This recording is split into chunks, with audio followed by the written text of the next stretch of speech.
ಇವತ್ತು ಸಬ್ಜೆಕ್ಟ್ ಏನಂದ್ರೆ ವಿಶ್ವಕರ್ಮ ಸೃಷ್ಟಿಯ ಬಗ್ಗೆ ನಾನು ಒಂದು ಆರ್ಟಿಕಲ್ ಬರೆದಿದ್ದೇನೆ. ಅದು ಸಂಪೂರ್ಣ ವೇದಾಧಾರಿತ ಆರ್ಟಿಕಲ್ ಆಗಿರುತ್ತದೆ, ಅಂದ್ರೆ ವ್ಯಾಸ.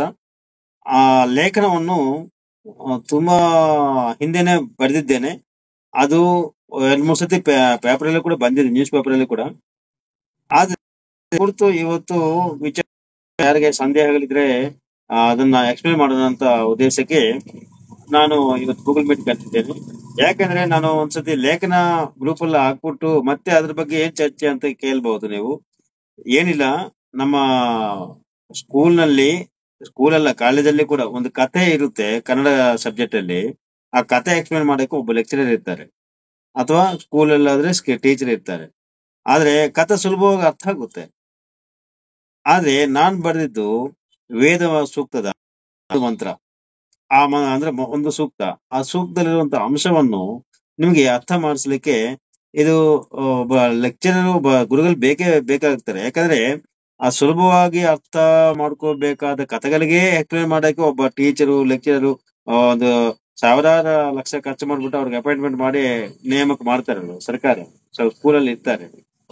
ಆದ್ರೆ ಈ ರೀತಿ ಎಕ್ಸ್ಪ್ಲೇನ್ ಮಾಡಿದ್ರೆ ಮಾತ್ರ ಕೆಲವ್ರಿಗೆ ಗೊತ್ತಾಗ್ತದೆ, ಕೆಲವರಿಗೆ ಬರೀ ಓದ್ಕೊಂಡ್ರೆ ಗೊತ್ತಾಗ್ತದೆ. ಎಲ್ಲ ತರ ಮನಸತ್ವದಲ್ಲಿರೋರು ಇರ್ತಾರೆ. ಈಗ ಲೇಖನ ಇದರಲ್ಲಿ ಎಷ್ಟು ಜನ ಓದಿರ್ತೀರಿ? ನಾನು ಬೆಳಗ್ಗೆ ನಿನ್ನೆ ಪೋಸ್ಟ್ ಮಾಡಿದ್ದೀನಿ, ಇವತ್ತು ಪೋಸ್ಟ್ ಮಾಡಿದ್ದೀನಿ ಲೇಖನ. ತುಂಬಾ ಜನ ನೋಡಿರ್ತೀರಿ, ಓದಕ್ಕೆ ಟೈಮ್ ಇರಲ್ಲ. ಉಪೇಂದ್ರ ಸರ್ ಅವರೇ ವಿಡಿಯೋ ಆಫ್ ಮಾಡ್ಕೊಳ್ಳಿ ದಯವಿಟ್ಟು. ಉಪೇಂದ್ರ ಸರ್ ಅವರೇ ವಿಡಿಯೋ ಆಫ್ ಮಾಡ್ಕೊಳ್ಳಿ.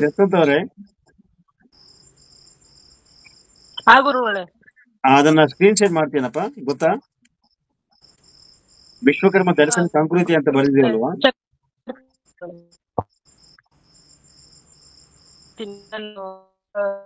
ಶೇರ್ ಮಾಡಬಹುದು ಅಂತ ಫಸ್ಟ್ ಟೈಮ್ ಟ್ರೈ ಮಾಡ್ತಿದ್ದೀನಿ. ಇಲ್ಲ, ಇಲ್ಲಿ ಫಸ್ಟ್ ಟೈಮ್ ಆದ್ರೆ ಬೇಡ, ನಾನು ಮಾಡ್ತೀನಿ.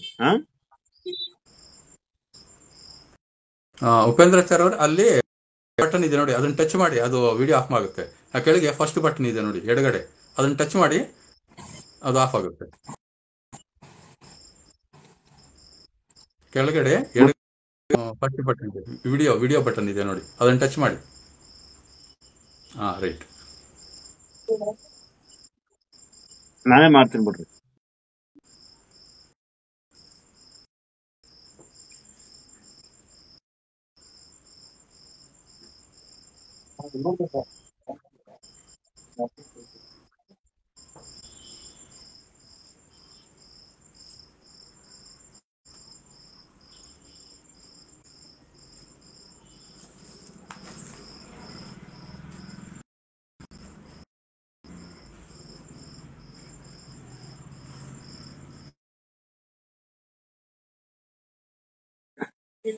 ಸ್ಕ್ರೀನ್ ಕಾಣಿಸ್ತಿದ್ಯಾ? ನಾನು ಸ್ಕ್ರೋಲ್ ಮಾಡ್ತಾ ಇರೋದನ್ನ ಕಾಣಿಸ್ತಿದಲ್ವಾ ಎಲ್ಲರಿಗೂ? ಇಲ್ಲ ಆಚಾರ್ಯ, ಇಲ್ಲ ಬಂದಿಲ್ಲ. ಸ್ಕ್ರೀನ್ ಬಂದಿಲ್ವಾ? ಇಲ್ಲ ಬಂದಿಲ್ಲ. ಇಲ್ಲದ್ರೆ ಆ ವಸ್ತು ವಿಷಯವನ್ನ ನನಗೆ ವಾಟ್ಸ್ಆಪ್ ಮಾಡಿ, ಬಹುಶಃ ನಾನು ಏನಾದ್ರು ಟ್ರೈ ಮಾಡ್ತೀನಿ. ಬೆಳಗ್ಗೆ ಹಾಕಿದೀವಲ್ವಾ, ವಿಶ್ವಕರ್ಮ ದರ್ಶನ ಸಂಸ್ಕೃತಿ ಅಂತ. ವಿಶ್ವಕರ್ಮ 33 ಕೋಟಿಗಳ ದೇವತೆಗಳ ಸೃಷ್ಟಿ ಮಾಡಿದ್ದ ಲೇಖನ. ನೋಡ್ತೀನಿ. ಅಕಸ್ಮಾತ್ ನೀವು ಟ್ರೈ ಮಾಡ್ತಾರೆ, ನೋಡ್ತೀನಿ. ನಾನು ಟ್ರೈ ಮಾಡ್ತೀನಿ.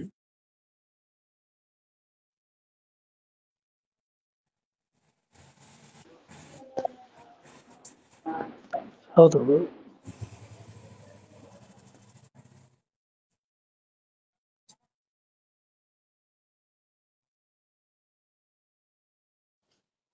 ಇವಾಗ ಬರ್ತಾ ಇದೆ ಸರ್.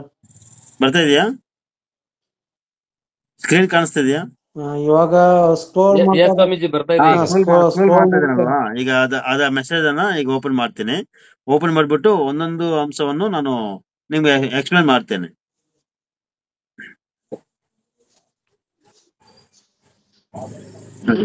ಇದೇನೆ ನೋಡಿ, ವಿಶ್ವಕರ್ಮ ದರ್ಶನ ಸಂಸ್ಕೃತಿ 1 ಅಂತ ಬರ್ದಿದ್ದೇನೆ. ಕಾಣಿಸ್ತಿದಲ್ವಾ ಎಲ್ಲರಿಗೂ?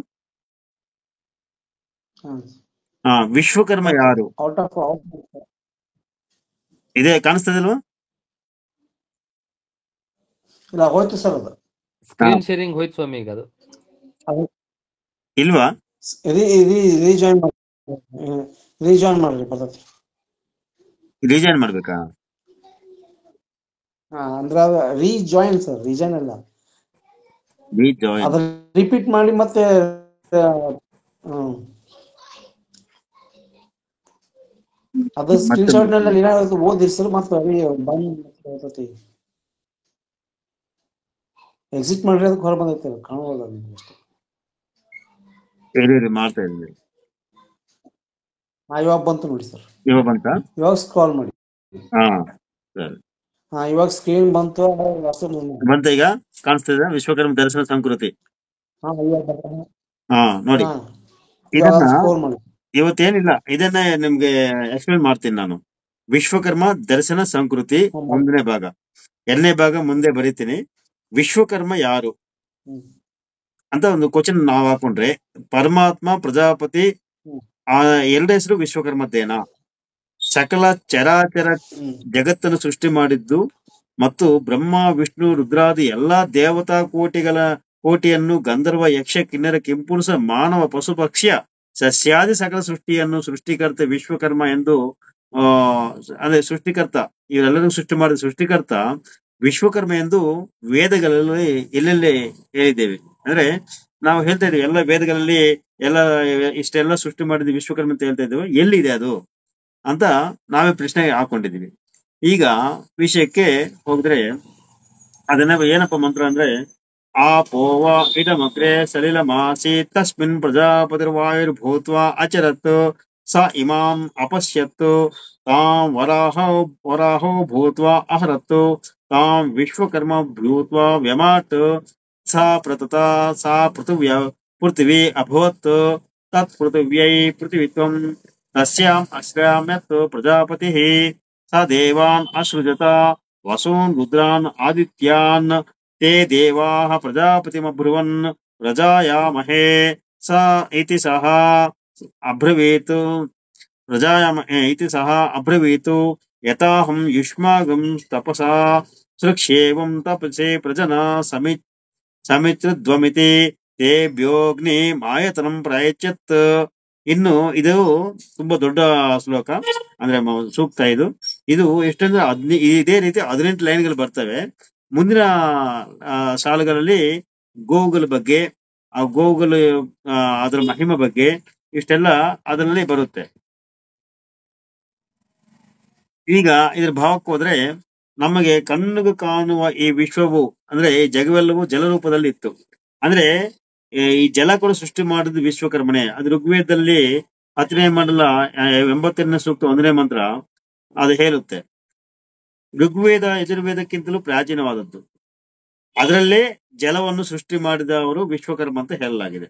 ಆ ಜಲವು ನಿವಾಸಯೋಗ್ಯವಲ್ಲದ ಕಾರಣ ಪ್ರಜಾಪತಿಯಾದ ವಿಶ್ವಕರ್ಮ ವಾಯು ರೂಪವನ್ನು ಧರಿಸಿ ಆ ಜಲದೊಳಗೆ ಪ್ರವೇಶಿಸಿ ಅದರಲ್ಲಿ ಸಂಚರಿಸಿದನು. ಅಂದ್ರೆ ನೋಡಿ, ಮೊದಲಿಗೆ ಜಲವನ್ನು ಸೃಷ್ಟಿ ಮಾಡಿದ್ದಾನೆ. ಆ ನಂತರ ಆ ಜಲವನ್ನು ನಿವಾಸಯೋಗ್ಯ ಅಲ್ಲದ ಕಾರಣಕ್ಕೆ ಅವನೇನ್ ಮಾಡ್ತಾರೆ, ವಾಯು ರೂಪವನ್ನು ಧರಿಸಿ ಅದರಲ್ಲಿ ಸಂಚಾರ ಮಾಡಿದ್ದಾನೆ. ಆ ಸಂಚಾರ ಮಾಡುತ್ತಿದ್ದ ಸಮಯದಲ್ಲಿ ಆತನಿಗೆ ಆ ಜಲದಲ್ಲಿ ಭೂಮಿ ಎಂಬ ಪದಾರ್ಥ ಕಾಣಿಸಿಕೊಂಡಿದೆ. ಪ್ರಜಾಪತಿಯಾದ ವಿಶ್ವಕರ್ಮ ವರಾಹ ರೂಪವನ್ನು ಧರಿಸಿ ತನ್ನ ಕೋರೆ ಹಲ್ಲುಗಳ ಅಗ್ರದಿಂದ ಭೂಮಿಯನ್ನು ಮೇಲಕ್ಕೆ ತಂದಿದ್ದಾನೆ. ನಂತರ ಆತ ವಿಶ್ವಕರ್ಮ ಸಾಕಾರ ರೂಪವನ್ನು ಧರಿಸಿ ಮೇಲಿರುವ ನೀರನ್ನು ಒರೆಸಿ ಆ ಭೂಮಿಯನ್ನು ವಿಸ್ತರಿಸಿದ್ದಾನೆ. ವಿಸ್ತಾರವಾಗುವುದು ಪೃಥ್ವಿ ತತ್ವವಾಗಿದೆ. ಪೃಥ್ವಿ ಎಂದ್ರೆ ವಿಸ್ತಾರ ಎಂಬ ಅರ್ಥವೂ ಕೂಡ ಇದೆ. ಆವಾಗಲೇ ಭೂಮಿಗೆ ಪೃಥ್ವಿ ಎಂಬ ಹೆಸರು ಉಂಟಾಗಿದೆ. ಆಗ ವಿಶ್ವಕರ್ಮ ಪ್ರಜಾಪತಿಯು ಭೂಮಿಯ ಮೇಲೆ ವಿಶ್ರಮಿಸಿದ ನಂತರ ಅಷ್ಟವಸುಗಳು, ಏಕಾದಶ ರುದ್ರನು, ದ್ವಾದಶ ಆದಿತ್ಯರನ್ನು ಸೃಷ್ಟಿ ಮಾಡಿದ ಅಂತ ಇಲ್ಲಿವರೆಗೂ ಆ ಮಂತ್ರ ಇದೆ. ನಂತರ ಇದು ಇಲ್ಲಿವರೆಗೆ ಏನಂದ್ರೆ, ಮೊದಲಿಗೆ ವಿಶ್ವಕರ್ಮ ನಿರಾಕರನಾಗಿದ್ದಂತ ಹಿಂದಿನ ಕ್ಲಾಸ್ ಅಲ್ಲಿ ಹೇಳ್ಕೊಂಡಿದ್ದೀವಿ. ಹಿಂದಿನ ಗೂಗಲ್ ಮೀಟ್ ಸೆಷನ್ ಅಲ್ಲಿ ನಾವು ಹೇಳ್ಕೊಂಡಿದ್ದೇವೆ. ಆ ವಿಶ್ವಕರ್ಮ ನಿರಾಕಾರಿಯಾಗಿದ್ದಾಗ ಅವರು ಎಷ್ಟು ಅಂದ್ರೆ ಶತಕೋಟಿ ಸೂರ್ಯ ಪ್ರಭಗಳಿಂದ ಕಂಗೊಳಿಸಿದಂತ ತೇಜವಂತವಾದಂತಹ ಒಂದು ಬಿಂಬರೂಪದಲ್ಲಿ ಇದ್ದ. ಅಂದ್ರೆ ನಿರಾಕಾರ ಅಂದ್ರೆ ಒಂದು ಬಿಂಬರೂಪ, ಯಾವುದೇ ಆಕಾರ ಇಲ್ಲ, ಒಂದು ಗೋಲಾಕಾರದಲ್ಲಿ ಅವರು ಬೆಳಗ್ತಾ ಇರ್ತಾರೆ. ಆವಾಗ ಅವರು ಸೃಷ್ಟಿ ಮಾಡ್ಬೇಕೆಂಬ ಎಂಬ ಬಯಕೆದಿಂದ ಮೊದಲಿಗೆ ಜಲವನ್ನು ಸೃಷ್ಟಿ ಮಾಡಿ, ಆಮೇಲೆ ತಾನು ವಾಯು ರೂಪವನ್ನು ಧರಿಸಿ ಆ ಜಲದಲ್ಲಿ ಸಂಚರಿಸಿ ಒಂದು ಕಡೆ ಆ ಪೃಥ್ವಿ ಎಂಬ ಪದಾರ್ಥವನ್ನು ನೋಡಿದ ನಂತರ ಆವಾಗ ಇವರು ವರಾಹ ರೂಪ ಧರಿಸುತ್ತಾರೆ. ನೋಡಿ, ಇಲ್ಲಿ ಇದು ಎಲ್ಲಿದೆ ಅಂದ್ರೆ ಕೃಷ್ಣ ಯಜುರ್ವೇದದ 7ನೇ ಕಾಂಡ 1ನೇ ಪ್ರಪಾಠಕ 5ನೇ ಪ್ರಶ್ನೆದಲ್ಲಿ ಇದೆ. ಆದ್ರಿಂದ ಇದೇನಾಗುತ್ತೆ ಅಂದ್ರೆ ಈ ಪೃಥ್ವಿಯನ್ನು ತಂದಿದ್ದು ಭೂಮಿ ಅಂದ್ರೆ ನೀರು ಒಳಗಡೆಯಿಂದ ಪೃಥ್ವಿಯನ್ನು ಮೇಲಕ್ಕೆ ತಂದಿದ್ದು ವರಾಹ ರೂಪ ಅಂತ ಹೇಳಿದ ತಕ್ಷಣ ನಿಮ್ಗೆ ನೆನಪು ಬಂದಿರೋದು ಯಾರಲ್ಲಿ? ವಿಷ್ಣು ದಶಾವತಾರಗಳು. ಇದೇ ಈ ಮಂತ್ರದ ಆಧಾರವಾಗಿ ತಗೊಂಡು ಅವ್ರೇನ್ ಮಾಡಿದ್ದಾರೆ, ಈ ಸಂಘಟನೆಯನ್ನು ವಿಷ್ಣುಗೆ ಆಪಾದನ ಮಾಡಿ ಅವರು ಆ ವಿಷ್ಣು ಪುರಾಣಗಳಲ್ಲಿ ಬರ್ಕೊಂಡಿದ್ದಾರೆ. ಆದ್ರೆ ಈ ದಶಾವತಾರಗಳಲ್ಲಿ ವರಾಹ ರೂಪ ಅದು ಕಲ್ಪಿತ. ಆದ್ರೆ ವೇದಗಳಲ್ಲಿ ಹೇಳಿರುವುದು ಅದು ವರಾಹ ರೂಪ ವಿಶ್ವಕರ್ಮದ್ದು. ಇದು ನೀವು ನೆನ್ಪಿಟ್ಕೊಳ್ಳಿ. ನಂತರ ಆ ಭೂಮಿಯನ್ನು ಮೇಲೆ ತಂದು ಸ್ಥಾಪನೆ ಮಾಡ್ತಾರೆ. ಸ್ಥಾಪನೆ ಮಾಡು ಆವಾಗ ಪ್ರಜಾಪತಿಯಾದ ತ್ವಷ್ಟ ವಿಶ್ವಕರ್ಮ ರೂಪಕ್ಕೆ ಬಂದು ತನ್ನ ಕೈಗಳಿಂದ ಭೂಮಿ ನಿವಾಸಯೋಗ್ಯವಾಗಿ ಮಾಡ್ಬೇಕೆಂಬ ಉದ್ದೇಶದಿಂದ ಆ ನೀರನ್ನು ಒರೆಸಿ ಅದರ ಮೇಲೆ ಕೆಲವೊಂದು ವಿಶ್ರಾಂತಿ ತಗೊಂಡು ಆಮೇಲೆ ಸೃಷ್ಟಿ ಯಜ್ಞ ಮಾಡಿ ಮಂತ್ರದಲ್ಲಿ ಹೇಳಿದಂಗೆ ಅಷ್ಟ ವಸುಗಳು, ಏಕಾದಶ ರುದ್ರರು, ದ್ವಾದಶ ಆದಿತ್ಯರನ್ನು ಸೃಷ್ಟಿ ಮಾಡ್ತಾರೆ. ಇದು ಪೃಥ್ವಿ ಅದು ವಿಸ್ತಾರ ಮಾಡಿದಕ್ಕೆ ಪೃಥ್ವಿ ಅಂತ ಹೆಸರು ಬಂತು. ಈಗ 33 ಕೋಟಿ ದೇವತೆಗಳು ಯಾರೆಂಬ ವಿಚಾರಕ್ಕೆ ಹೋಗೋಣ. ಅಷ್ಟವಸುಗಳು ಅಂದ್ರೆ ನೋಡಿ, 33 ಕೋಟಿಗಳಂದ್ರೆ ಅಷ್ಟವಸುಗಳು, ಏಕಾದಶ ರುದ್ರರು, ದ್ವಾದಶ ಆದಿತ್ಯರು ಬೆರೆಸಿ 31 ದೇವತೆಗಳಾಗ್ತಾರೆ. ಅಲ್ಲಿಗೆ ಅವರೆಲ್ಲರಿಗೂ ಒಬ್ಬ ರಾಜ ಇಂದ್ರನಿರ್ತಾನೆ, 32 ಆಗುತ್ತೆ. ಅವರ ಮೇಲೆ ಒಬ್ಬ ಅಧಿಕಾರಿ ಅಂದ್ರೆ ಪ್ರಜಾಪತಿ ಇರ್ತಾರೆ, ಅವರೇ ತ್ವಷ್ಟ ವಿಶ್ವಕರ್ಮ. ಈ ಒಟ್ಟು ಸೇರಿ 33 ದೇವತೆಗಳು ಇವರೇ. ಈಗ 33 ಕೋಟಿ ದೇವತೆಗಳು ಯಾರಪ್ಪ ಅಂದ್ರೆ ಇವ್ರ ಹೇಳಿದ್ರೆ ಸಾಕು. ಶಾಸ್ತ್ರ ಪ್ರಕಾರ ಇದೇ ವಿಚಾರ ಬೃಹದಾರಣ್ಯಕ ಉಪನಿಷತ್ತಲ್ಲೂ ಕೂಡ ಇದೆ. ಅಲ್ಲಿ ಯಾಜ್ಞವಲ್ಕ್ಯನು ಜನಕ ಮಹಾರಾಜನ ಸಭೆಯಲ್ಲಿ ಒಂದು ದೊಡ್ಡ ವೇದಗೋಷ್ಠ ಆಗುತ್ತೆ. ಪಂಡಿತ ಅಂದ್ರೆ ಒಂದು ಮಹಾ ಚರ್ಚೆ ಅದು. ಅಲ್ಲಿ ವೇದ ಇದಕ್ಕೆ ಇವರು ಬಂದಾಗ, ಆ ಸ್ಪರ್ಧಕ್ಕೆ ಬಂದಾಗ ಎಷ್ಟು 1,000 ಹಸುಗಳು ಅದಕ್ಕೆ ಉಡುಗೊರಾಗಿ ಕೊಡ್ತೀನಿ ಅಂತ ಹೇಳ್ತಾನೆ. ಆಗ ಯಜ್ಞವಲ್ಕ್ಯನ ಏನ್ ಮಾಡ್ತಾನೆ, ಅವ್ರ ಶಿಷ್ಯರಿಗೆ ಹೇಳ್ಬಿಟ್ಟು, ಇನ್ನು ಆ ಸೆಷನ್ ಸ್ಟಾರ್ಟ್ ಆಗಿರಲ್ಲ, ನೋಡಪ್ಪ ನಮ್ಮ ಈ ಹಸುಗಳೆಲ್ಲ ನಮ್ಮ ಆಶ್ರಮಕ್ಕೆ ಕರ್ಕೊಂಡು ಹೋಗ್ಬಿಡು ಅಂತ ಹೇಳ್ಬಿಡ್ತಾನೆ. ಇನ್ನು ಸ್ಪರ್ಧೆನೋ ಸ್ಪರ್ಧೆ ಏನು ಎಂತದ್ದು ಅಂತ ಏನು ಅನೌನ್ಸ್ ಮಾಡಿಲ್ಲ ಜನಕರಾಜ. ಆದ್ರೆ ಇವರು ಅಷ್ಟು ಅಂದ್ರೆ ಕಾನ್ಫಿಡೆನ್ಸ್, ನಾನೇ ಗೆದ್ತೀನಿ ಅನ್ನೋ ಕಾನ್ಫಿಡೆನ್ಸ್ ಅಲ್ಲಿ ಆತರ ಹೇಳ್ತಾರೆ. ಅಲ್ಲಿ ಪ್ರಶ್ನೆ ಬರೋದ್ರಲ್ಲಿ ದೇವರು ಇಲ್ಲಿ ಯಾರು, ದೇವರು ಯಾರು, ಅವರು ಎಲ್ಲಿ ಎಷ್ಟು ಮಂದಿ ದೇವತೆಗಳು ಅಂತ ಹೇಳ್ತಾರೆ. ಮೊದಲಿಗೆ ಅವರು ಈ ರೀತಿ 360 ದೇವತೆಗಳಂತಾರೆ, ಆಮೇಲೆ 33 ದೇವತೆಗಳಂತಾರೆ, ಆಮೇಲೆ 2 ದೇವತೆಗಳು, ಆಮೇಲೆ ಒಬ್ಬನೇ ಅಂತಾರೆ. 33 ಅಂದ್ರೆ ಇವು ಈಗ ಏನೇ ಹೇಳ್ಬೇಕು ಅನ್ಕೊಂಡಿದ್ವು ಇವರು 33 ದೇವತೆಗಳು. ಆಮೇಲೆ 2 ಅಂತಾರೆ, ಆಮೇಲೆ ಒಬ್ರು ಯಾರು? ಪರಮಾತ್ಮ. ಆ ಪರಮಾತ್ಮ ಯಾರು? ವಿಶ್ವಕರ್ಮ. ಈ ರೀತಿ ಇದೇ ಸಂಘಟನೆ ಹೇಳಿ ಆ ಯಾಜ್ಞವಲ್ಕನು ಆ 1,000 ಹಸುಗಳನ್ನು ಆಶ್ರಮ ಕರ್ಕೊಂಡು ಹೋಗ್ತಾನೆ. ಅಲ್ಲಿ ಯಾರು ಇಬ್ಬರಿಗೆ ಕೇಳ್ತಾ ಇರ್ತಾರೋ ಅವ್ರಿಗೆ ಸಾವು ಆಗುತ್ತೆ. ಅದು ಬೇರೆ. ಅದ್ರ ಬಗ್ಗೆ ಒಂದು ತುಂಬಾ ತಮಾಷೆ ಆಗಿರುತ್ತೆ, ತುಂಬಾ ಚೆನ್ನಾಗಿ ಪ್ರಶ್ನೆಗಳಿರ್ತವೆ. ಅದ್ರ ಬಗ್ಗೆ ಅದ್ರ ಕುರಿತು ಇನ್ನೊಂದು ಸೆಷನ್ ನಲ್ಲಿ ಹೇಳ್ತೀನಿ ನಾನು. ಅದಕ್ಕೆ ಪ್ರತ್ಯೇಕವಾಗಿ ಅದೇ ಸಬ್ಜೆಕ್ಟ್ ನಂಗೆ ನೆನಪು ಮಾಡ್ರಿ, ಬೇಕಾದಾಗ ಅದನ್ನ ಆ ಕಥೆಯನ್ನು ಚೆನ್ನಾಗಿ ಎಲ್ಲ ಹೆಸರುಗಳ ಸಮೇತ ತುಂಬಾ ಆಸಕ್ತಿವಾಗಿರುತ್ತೆ, ತುಂಬಾ ಇಂಟ್ರೆಸ್ಟ್ ಆಗಿರುತ್ತೆ ಆ ಕಥೆ. ಇದೇ ಸಬ್ಜೆಕ್ಟ್ ಬರುತ್ತೆ, ಅದು ಹೇಳ್ತೀನಿ. ಈಗ ಈ ಸಬ್ಜೆಕ್ಟ್ ಅಲ್ಲಿ ನೋಡೋಣ, ಇದೇ ಹೇಳ್ತೀನಿ. ಅಷ್ಟವಸುಗಳು ಯಾರು? ಅಷ್ಟವಸುಗಳಂದ್ರೆ 8 ಜನ. ಅವರು ಆಪ, ಧ್ರುವ, ಸೋಮ, ಅಥರ್ವ, ಅನಿಲ, ಪ್ರತ್ಯೂಷ, ಅನಲ, ಪ್ರಭಾಸ. ಇವರೇ ಅಷ್ಟವಸುಗಳು. ನಂತರ ಏಕಾದಶ ರುದ್ರರು. ಅವರು ಯಾರು? ಅಜ, ಏಕಪಾದ, ಅಹಿರ್ಬುಜ್ಞ, ತ್ವಷ್ಟ, ರುದ್ರ, ಹರಸು, ಶಂಭುವು, ತ್ರಯಂಬಕನು, ಮತ್ತೆ ಅಪರಾಜಿತನು, ಈಶಾನ, ತ್ರಿಭುವನ. ನೋಡಿ, ಇಲ್ಲೊಬ್ಬ ಏಕಾದಶ ರುದ್ರರಲ್ಲಿ ಒಬ್ಬ ತ್ವಷ್ಟ ಬಂದಿದ್ದಾರೆ. ಇದಕ್ಕೆ ಹಿಂದೆ ಯಾರು? ವಿಶ್ವಕರ್ಮನ ನಿರಾಕಾರ ರೂಪದಿಂದ ಸಾಕಾರಕ್ಕೆ ತ್ವಷ್ಟ ಪ್ರಜಾಪತಿಯಾಗಿ ಬಂದಿದೆ ಅಂತ ಹೇಳ್ಕೊಂಡಿದ್ದೆ ನಾವು. ಇದು 8ನೇ ತ್ವಷ್ಟ ರೂಪ.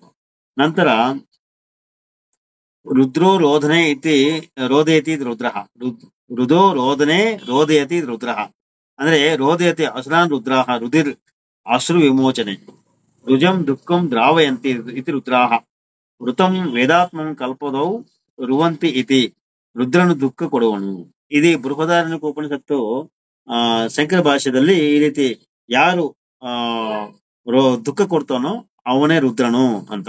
ಅಂದ್ರೆ ದುಃಖ ಏನಪ್ಪಾ ಅಂದ್ರೆ ನಾವು ಹುಟ್ಟುವಾಗ ಎಲ್ಲರೂ ಸಂತೋಷ ಇರ್ತಾರೆ, ಸಾಯುವಾಗ ಎಲ್ಲರೂ ದುಃಖ ಪಡ್ತಾರೆ. ಈಗ ನಮಗ್ ಹುಟ್ಟುವಾಗಲೂ ಕೂಡ ಅಳ್ತಾನೆ ಹುಡ್ತಾರೆ, ಸಾಯುವಾಗ ಬೇರೆಯವ್ರು ಅಳ್ತಾರೆ, ಅವ್ರ ಸಂಬಂಧಿಕರು ಅಳ್ತಾ ಇರ್ತಾರೆ. ಒಟ್ಟಿನಲ್ಲಿ ಈ ಹುಟ್ಟುವಾಗಲೂ ಸಾಯುವಾಗಲೂ ಮಧ್ಯದಲ್ಲಿ ಕೆಲವು ಪಾಪದ ಇದನ್ನ ಅನುಭವಿಸಲು ಕೂಡ ಆವಾಗ ದುಃಖ ಬರ್ತಾ ಇರ್ತದೆ. ಈ ಯಾರು ಈ ರೀತಿ ದುಃಖ ಕೊಡುವರೋ ಅವರೇ ರುದ್ರನು ಅಂತ ಈ ಶಂಕರಾಚಾರ್ಯರು ಬೃಹದಾರಣ್ಯಕ ಉಪನಿಷತ್ತಲ್ಲಿ ಹೇಳಲಾಗಿದೆ. ಅಂದ್ರೆ ಅಲ್ಲಿಯ ರುದ್ರ ಯಾರಂದ್ರೆ ವಿಶ್ವಕರ್ಮ ಅಂತಾನೆ ಬರ್ತಾನೆ. ಮತ್ತೆ ದ್ವಾದಶ ಆದಿತ್ಯರಾರು ಇಂದ್ರ, ಧಾತ, ಪರ್ಜನ್ಯ, ತ್ವಷ್ಟ. ನೋಡಿ ಇಲ್ಲೊಬ್ಬ ತ್ವಷ್ಟ ಬಂದಿದ್ದಾರೆ. ಪೂಷ, ಆರ್ಯಮ, ಭಗನು, ವಿವಸ್ವಂತ, ಅಂಶವಂತ, ವರುಣ, ಮಿತ್ರ, ವಿಷ್ಣು. ನೋಡಿ ವಿಷ್ಣು ಇಲ್ಲಿದ್ದಾರೆ, ಇಲ್ಲೂ ಕೂಡ ಒಬ್ಬ ವಿಷ್ಣು ಬಂದಿದ್ದಾನೆ, ಇಂದ್ರ ಬಂದಿದ್ದಾನೆ, ಇಲ್ಲಿ ವಿವಸ್ವಂತ ಬಂದಿದ್ದಾನೆ, ತ್ವಷ್ಟ ಬಂದಿದ್ದಾನೆ. ಇವರೆಲ್ಲರೂ ಕೂಡ ಯಾರು? ಆದಿತ್ಯರ ಹೆಸರುಗಳು. ಆದಿತ್ಯರ ಅಂದ್ರೆ ನಿಮ್ಗೆಲ್ಲ ಗೊತ್ತು, ಸೂರ್ಯ ಭಗವಾನ್ ಅಂತ. ಅಂದ್ರೆ ನಾವು ನೋಡ್ತಾ ಇರೋದು 8ನೇ ಅವನಾದ ವಿವಸ್ವಂತನ ಮಾತ್ರ ನಾವು ನೋಡ್ತಾ ಇದ್ದೀವಿ. ಬಾಕಿ ಎಲ್ಲರೂ ಬೇರೆ ಬೇರೆ ಸೌರಮಂಡಲಗಳಲ್ಲಿ ಇದ್ದಾರೆ. ವಿಪುಲ ವ್ಯಾಪ್ತೋ ವಿಷ್ಣು ಅಂದ್ರೆ ಹರಡವನ ಎಂಬ ಅರ್ಥ ಇದೆ. ವಿಶ್ವಂ ವೇವೇಷ್ಟಿ ವ್ಯಾಪ್ನಯತಿ ಇತಿ ವಿಷ್ಣು ಅಂದ್ರೆ ಎಲ್ಲ ಕಡೆ ವ್ಯಾಪಕ ಗುಣವನ್ನು ಹೊಂದಿದವನು ವಿಷ್ಣು ಅಂತ ಹೇಳ್ತಾರೆ. ಅವ್ರು ಯಾರು? ವಿಶ್ವಕರ್ಮ ಸೃಷ್ಟಿ ಮಾಡಿದ ಒಬ್ಬ ದ್ವಾದಶ ಆದಿತ್ಯರಲ್ಲಿ ಒಬ್ಬ ದೇವತೆ. ಇಷ್ಟೆಲ್ಲ ದೇವತೆಗಳನ್ನು ಸೃಷ್ಟಿ ಮಾಡಿದ್ದು ವಿಶ್ವಕರ್ಮನ ಎಂಬುದು ವೇದನೆ ಸೃಷ್ಟಿಕರಣ ಮಾಡುತ್ತದೆ. ವೇದನೆ ಹೇಳ್ತಾ ಇದೆ, ಸನಾತನ ಸ್ಪಷ್ಟೀಕರಣ ಮಾಡ್ತಾ ಇದೆ. ಅಂದ್ರೆ ವೇದ ಸ್ಪಷ್ಟವಾಗಿ ಹೇಳ್ತಾ ಇದೆ ಇಷ್ಟೆಲ್ಲ ದೇವತೆಗಳಿಗೂ ಇಷ್ಟೆಲ್ಲ ಬ್ರಹ್ಮಾಂಡಗಳನ್ನು ಸೃಷ್ಟಿ ಮಾಡಿದ್ದು ವಿಶ್ವಕರ್ಮ ಅಂತ. ಸನಾತನ ಹಿಂದೂ ಧರ್ಮದಲ್ಲಿ ದೇವತೆಗಳ ಸಂಖ್ಯೆ ಅತಿ ಹೆಚ್ಚು ಎಂದು ಹೇಳುತ್ತಾರೆ. ಎಷ್ಟು ಅಂದ್ರೆ 33 ಕೋಟಿ ದೇವತೆಗಳೆಂದು ಹೇಳುವ ರೂಢಿ ಇದೆ. 33 ಕೋಟಿ ದೇವತೆಗಳು ಯಾರು ಎಂಬ ಪ್ರಶ್ನೆ ಯಾರಾದ್ರೂ ಕೇಳಿದ್ರೆ ಹೇಳಲು ಸಾಧ್ಯವಿದೆಯಾ? ಅಂದ್ರೆ 33 ನಾವು 1000 ದೇವತೆಗಳ ಹೇಳಲಿಕ್ಕೆ ಆಗಲ್ಲ. ಬೇಡ 100 ಅಷ್ಟೋತ್ತರ ಶತನಾಮಗಳು ಅಂದ್ರೆ ಅದು ಬಾಯಿಪಾಠ ತುಂಬಾ ಜನಕ್ಕೆ ಆಗಿರಲ್ಲ. ಯಾರೋ ಆಚೆಗರ ಮಾತ್ರ ಒಂದು ದೇವತೆ ಬಗ್ಗೆ ಗೊತ್ತಿರುತ್ತೆ ಅಷ್ಟೇ. ಆ ರೀತಿ 33 ಕೋಟಿ ದೇವತೆಗಳಂದ್ರೆ ಬಾಯಿಪಾಠ ಆಗುತ್ತಾ? ಆದ್ರೆ ಇಲ್ಲಿ ನಾವು ಸುಲಭವಾಗಿ ಹೇಳ್ಬಹುದು. ಆದ್ರೆ ವೇದ ಸ್ಪಷ್ಟವಾಗಿ 33 ಕೋಟಿ ದೇವತೆಗಳ ಹೆಸರು ಇಲ್ಲಿ ಕೊಟ್ಟಿದೆ. ನಾವು ನೋಡಿ ಮೇಲೆ ಹೇಳಿರುವಂತಹ ಆ 3 ವರ್ಗಗಳು ಸೇರಿ 33 ಕೋಟಿ 31 ಆಗ್ತದೆ. ಅದ್ರಿಗೊಬ್ಬ ರಾಜ ಇಂದ್ರ 32, ಅದರ ಮೇಲೆ ಪ್ರಜಾಪತಿ ತ್ವಷ್ಟ ವಿಶ್ವಕರ್ಮ 33. ಈ ರೀತಿ ನಾವು ಎಲ್ಲರ ಹೆಸರು ನಾವು ಹೇಳಬಹುದು. ಅದು ಇಷ್ಟೇ ಅಲ್ವಾ, ಬಾಯಿಪಾಠ ಕೂಡ ಮಾಡಬಹುದು. ಲೆಕ್ಕ ತಗೊಂಡ್ರೆ 33 ಲೆಕ್ಕ ಸಿಗುತ್ತೆ. ಹೇಗೆಂದ್ರೆ ಸೃಷ್ಟಿಕರ್ತ ವಿಶ್ವಕರ್ಮ ಅಷ್ಟವಸುಗಳನ್ನು, ಏಕಾದಶ ರುದ್ರನು, ದ್ವಾದಶ ಆದಿತ್ಯರನ್ನು ಮತ್ತು ಇವರೆಲ್ಲರಿಗೂ ಒಬ್ಬ ರಾಜ ಇಂದ್ರನು, ಆ ರಾಜನಿಗೆ ಪರಮಾತ್ಮ ಮಧ್ಯ ಪ್ರಜಾಪತಿ ತ್ವಷ್ಟ ವಿಶ್ವಕರ್ಮ ಸೃಷ್ಟಿ ಮಾಡಿದ. ಅಂದ್ರೆ ಆ ರಾಜನಿಗೆ ಮಧ್ಯೆ ಪ್ರಜಾಪತಿ ಎಂಬ ತ್ವಷ್ಟ ವಿಶ್ವಕರ್ಮನು ಪರಮಾತ್ಮ ಸೃಷ್ಟಿ ಮಾಡಿದ. ಅಂದ್ರೆ ನಿರಾಕಾರ ಪರಮಾತ್ಮ. ಈಗ ಲೆಕ್ಕ ಹಾಕಿದಾಗ 8, 11, 12, 1, 1 ಒಟ್ಟು ವರ್ಷ 33 ಕೋಟಿ ಆಯ್ತು. ಇಲ್ಲಿ ವೇದ ಮಂತ್ರಗಳಲ್ಲಿ ಕೋಟಿ ಅಂದ್ರೆ ಒಂದು ವರ್ಗ ಅಂತ ಅರ್ಥ. ಉದಾಹರಣೆಗೆ ದೇವಕೋಟಿ, ಗಂಧರ್ವ ಕೋಟಿ, ಮನುಷ್ಯ ಕೋಟಿ ಎಂಬ ಪದಗಳು ದೇವತಾ ಅರ್ಥ ದೇವತಾ ವರ್ಗ, ಗಂಧರ್ವ ವರ್ಗ, ಮನುಷ್ಯ ವರ್ಗ. ಇದೇ ರೀತಿ ಪ್ರಾಣಿಗಳು, ಪಕ್ಷಿಗಳಂತ ಮನುಷ್ಯ ಪ್ರಾಣಿ ಕೋಟಿ, ಪಕ್ಷಿಗಳ ಕೋಟಿ ಅಂತ ಹೇಳ್ಬೋದು. ಆ ರೀತಿ ಕೋಟಿ ಅಂದ್ರೆ ಒಂದು ವರ್ಗ ಅಂತ. ಈಗ ನಿಮಗೆ 33 ಕೋಟಿ ದೇವತೆಗಳ ಹೆಸರು ಸಹಿತ ಗೊತ್ತಾಯಿತು. ಇವರೆಲ್ಲರೂ ಕೂಡ ಭಗವಾನ್ ವಿಶ್ವಕರ್ಮನೇ ಸೃಷ್ಟಿ ಮಾಡಿದ ಎಂಬುದು ಕೂಡ ನಿಮಗೆ ಮೇಲಿನ ವೇದ ಮಂತ್ರ ಪೂರ್ವಕ ಗೊತ್ತಾಗಿದೆ ಅಲ್ವಾ. ಈಗ ಇನ್ನೂ ಕೆಲವು ಮೂಢ ಜನರು ಅವರ ಅಜ್ಞಾನದಿಂದ ಭಾವದೇವತೆಗಳೆಂದು ವಿಶ್ವಕರ್ಮನ ಪ್ರತಿಪಾದಿಸಿ ಹೇಳ್ತಾ ಇರ್ತಾರೆ. ಕೆಲವರು ಇದ್ದಾರೆ ಮಾರ್ಕೆಟ್ ಅಲ್ಲಿ ಸೋಕಾಲ್ಡ್ ವಿಪ್ರರು ಬ್ರಾಹ್ಮಣ ಅಂತ ಹೆಸರಿಟ್ಕೊಂಡು ನಾವೇ ವೇದ ಪಂಡಿತರಂತ ಹೇಳ್ಕೊಂಡು ಇಂತಹ ವಿಚಾರಗಳೆಲ್ಲ ಅವರು ತಿಳ್ಕೊಳಲ್ಲ, ಜನಗಳಿಗೂ ತಿಳಿ ಹೇಳಲ್ಲ. ಅವರು ಪುರಾಣ ದೇವತೆಗಳ ಪ್ರಭಾವದಿಂದ ಪುರಾಣ ದೇವತೆಗಳಿಗೆ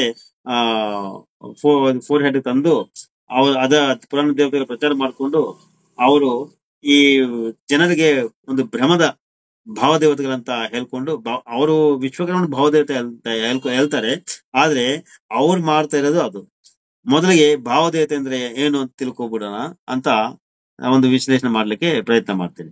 ಸನಾತನ ಹಿಂದೂ ಧರ್ಮಕ್ಕೆ ವೇದಗಳು ಪಂಚಪ್ರಾಣಗಳು ಆಧಾರಗಳು ಎಂದು ಎಲ್ಲರಿಗೂ ಗೊತ್ತಿದೆ.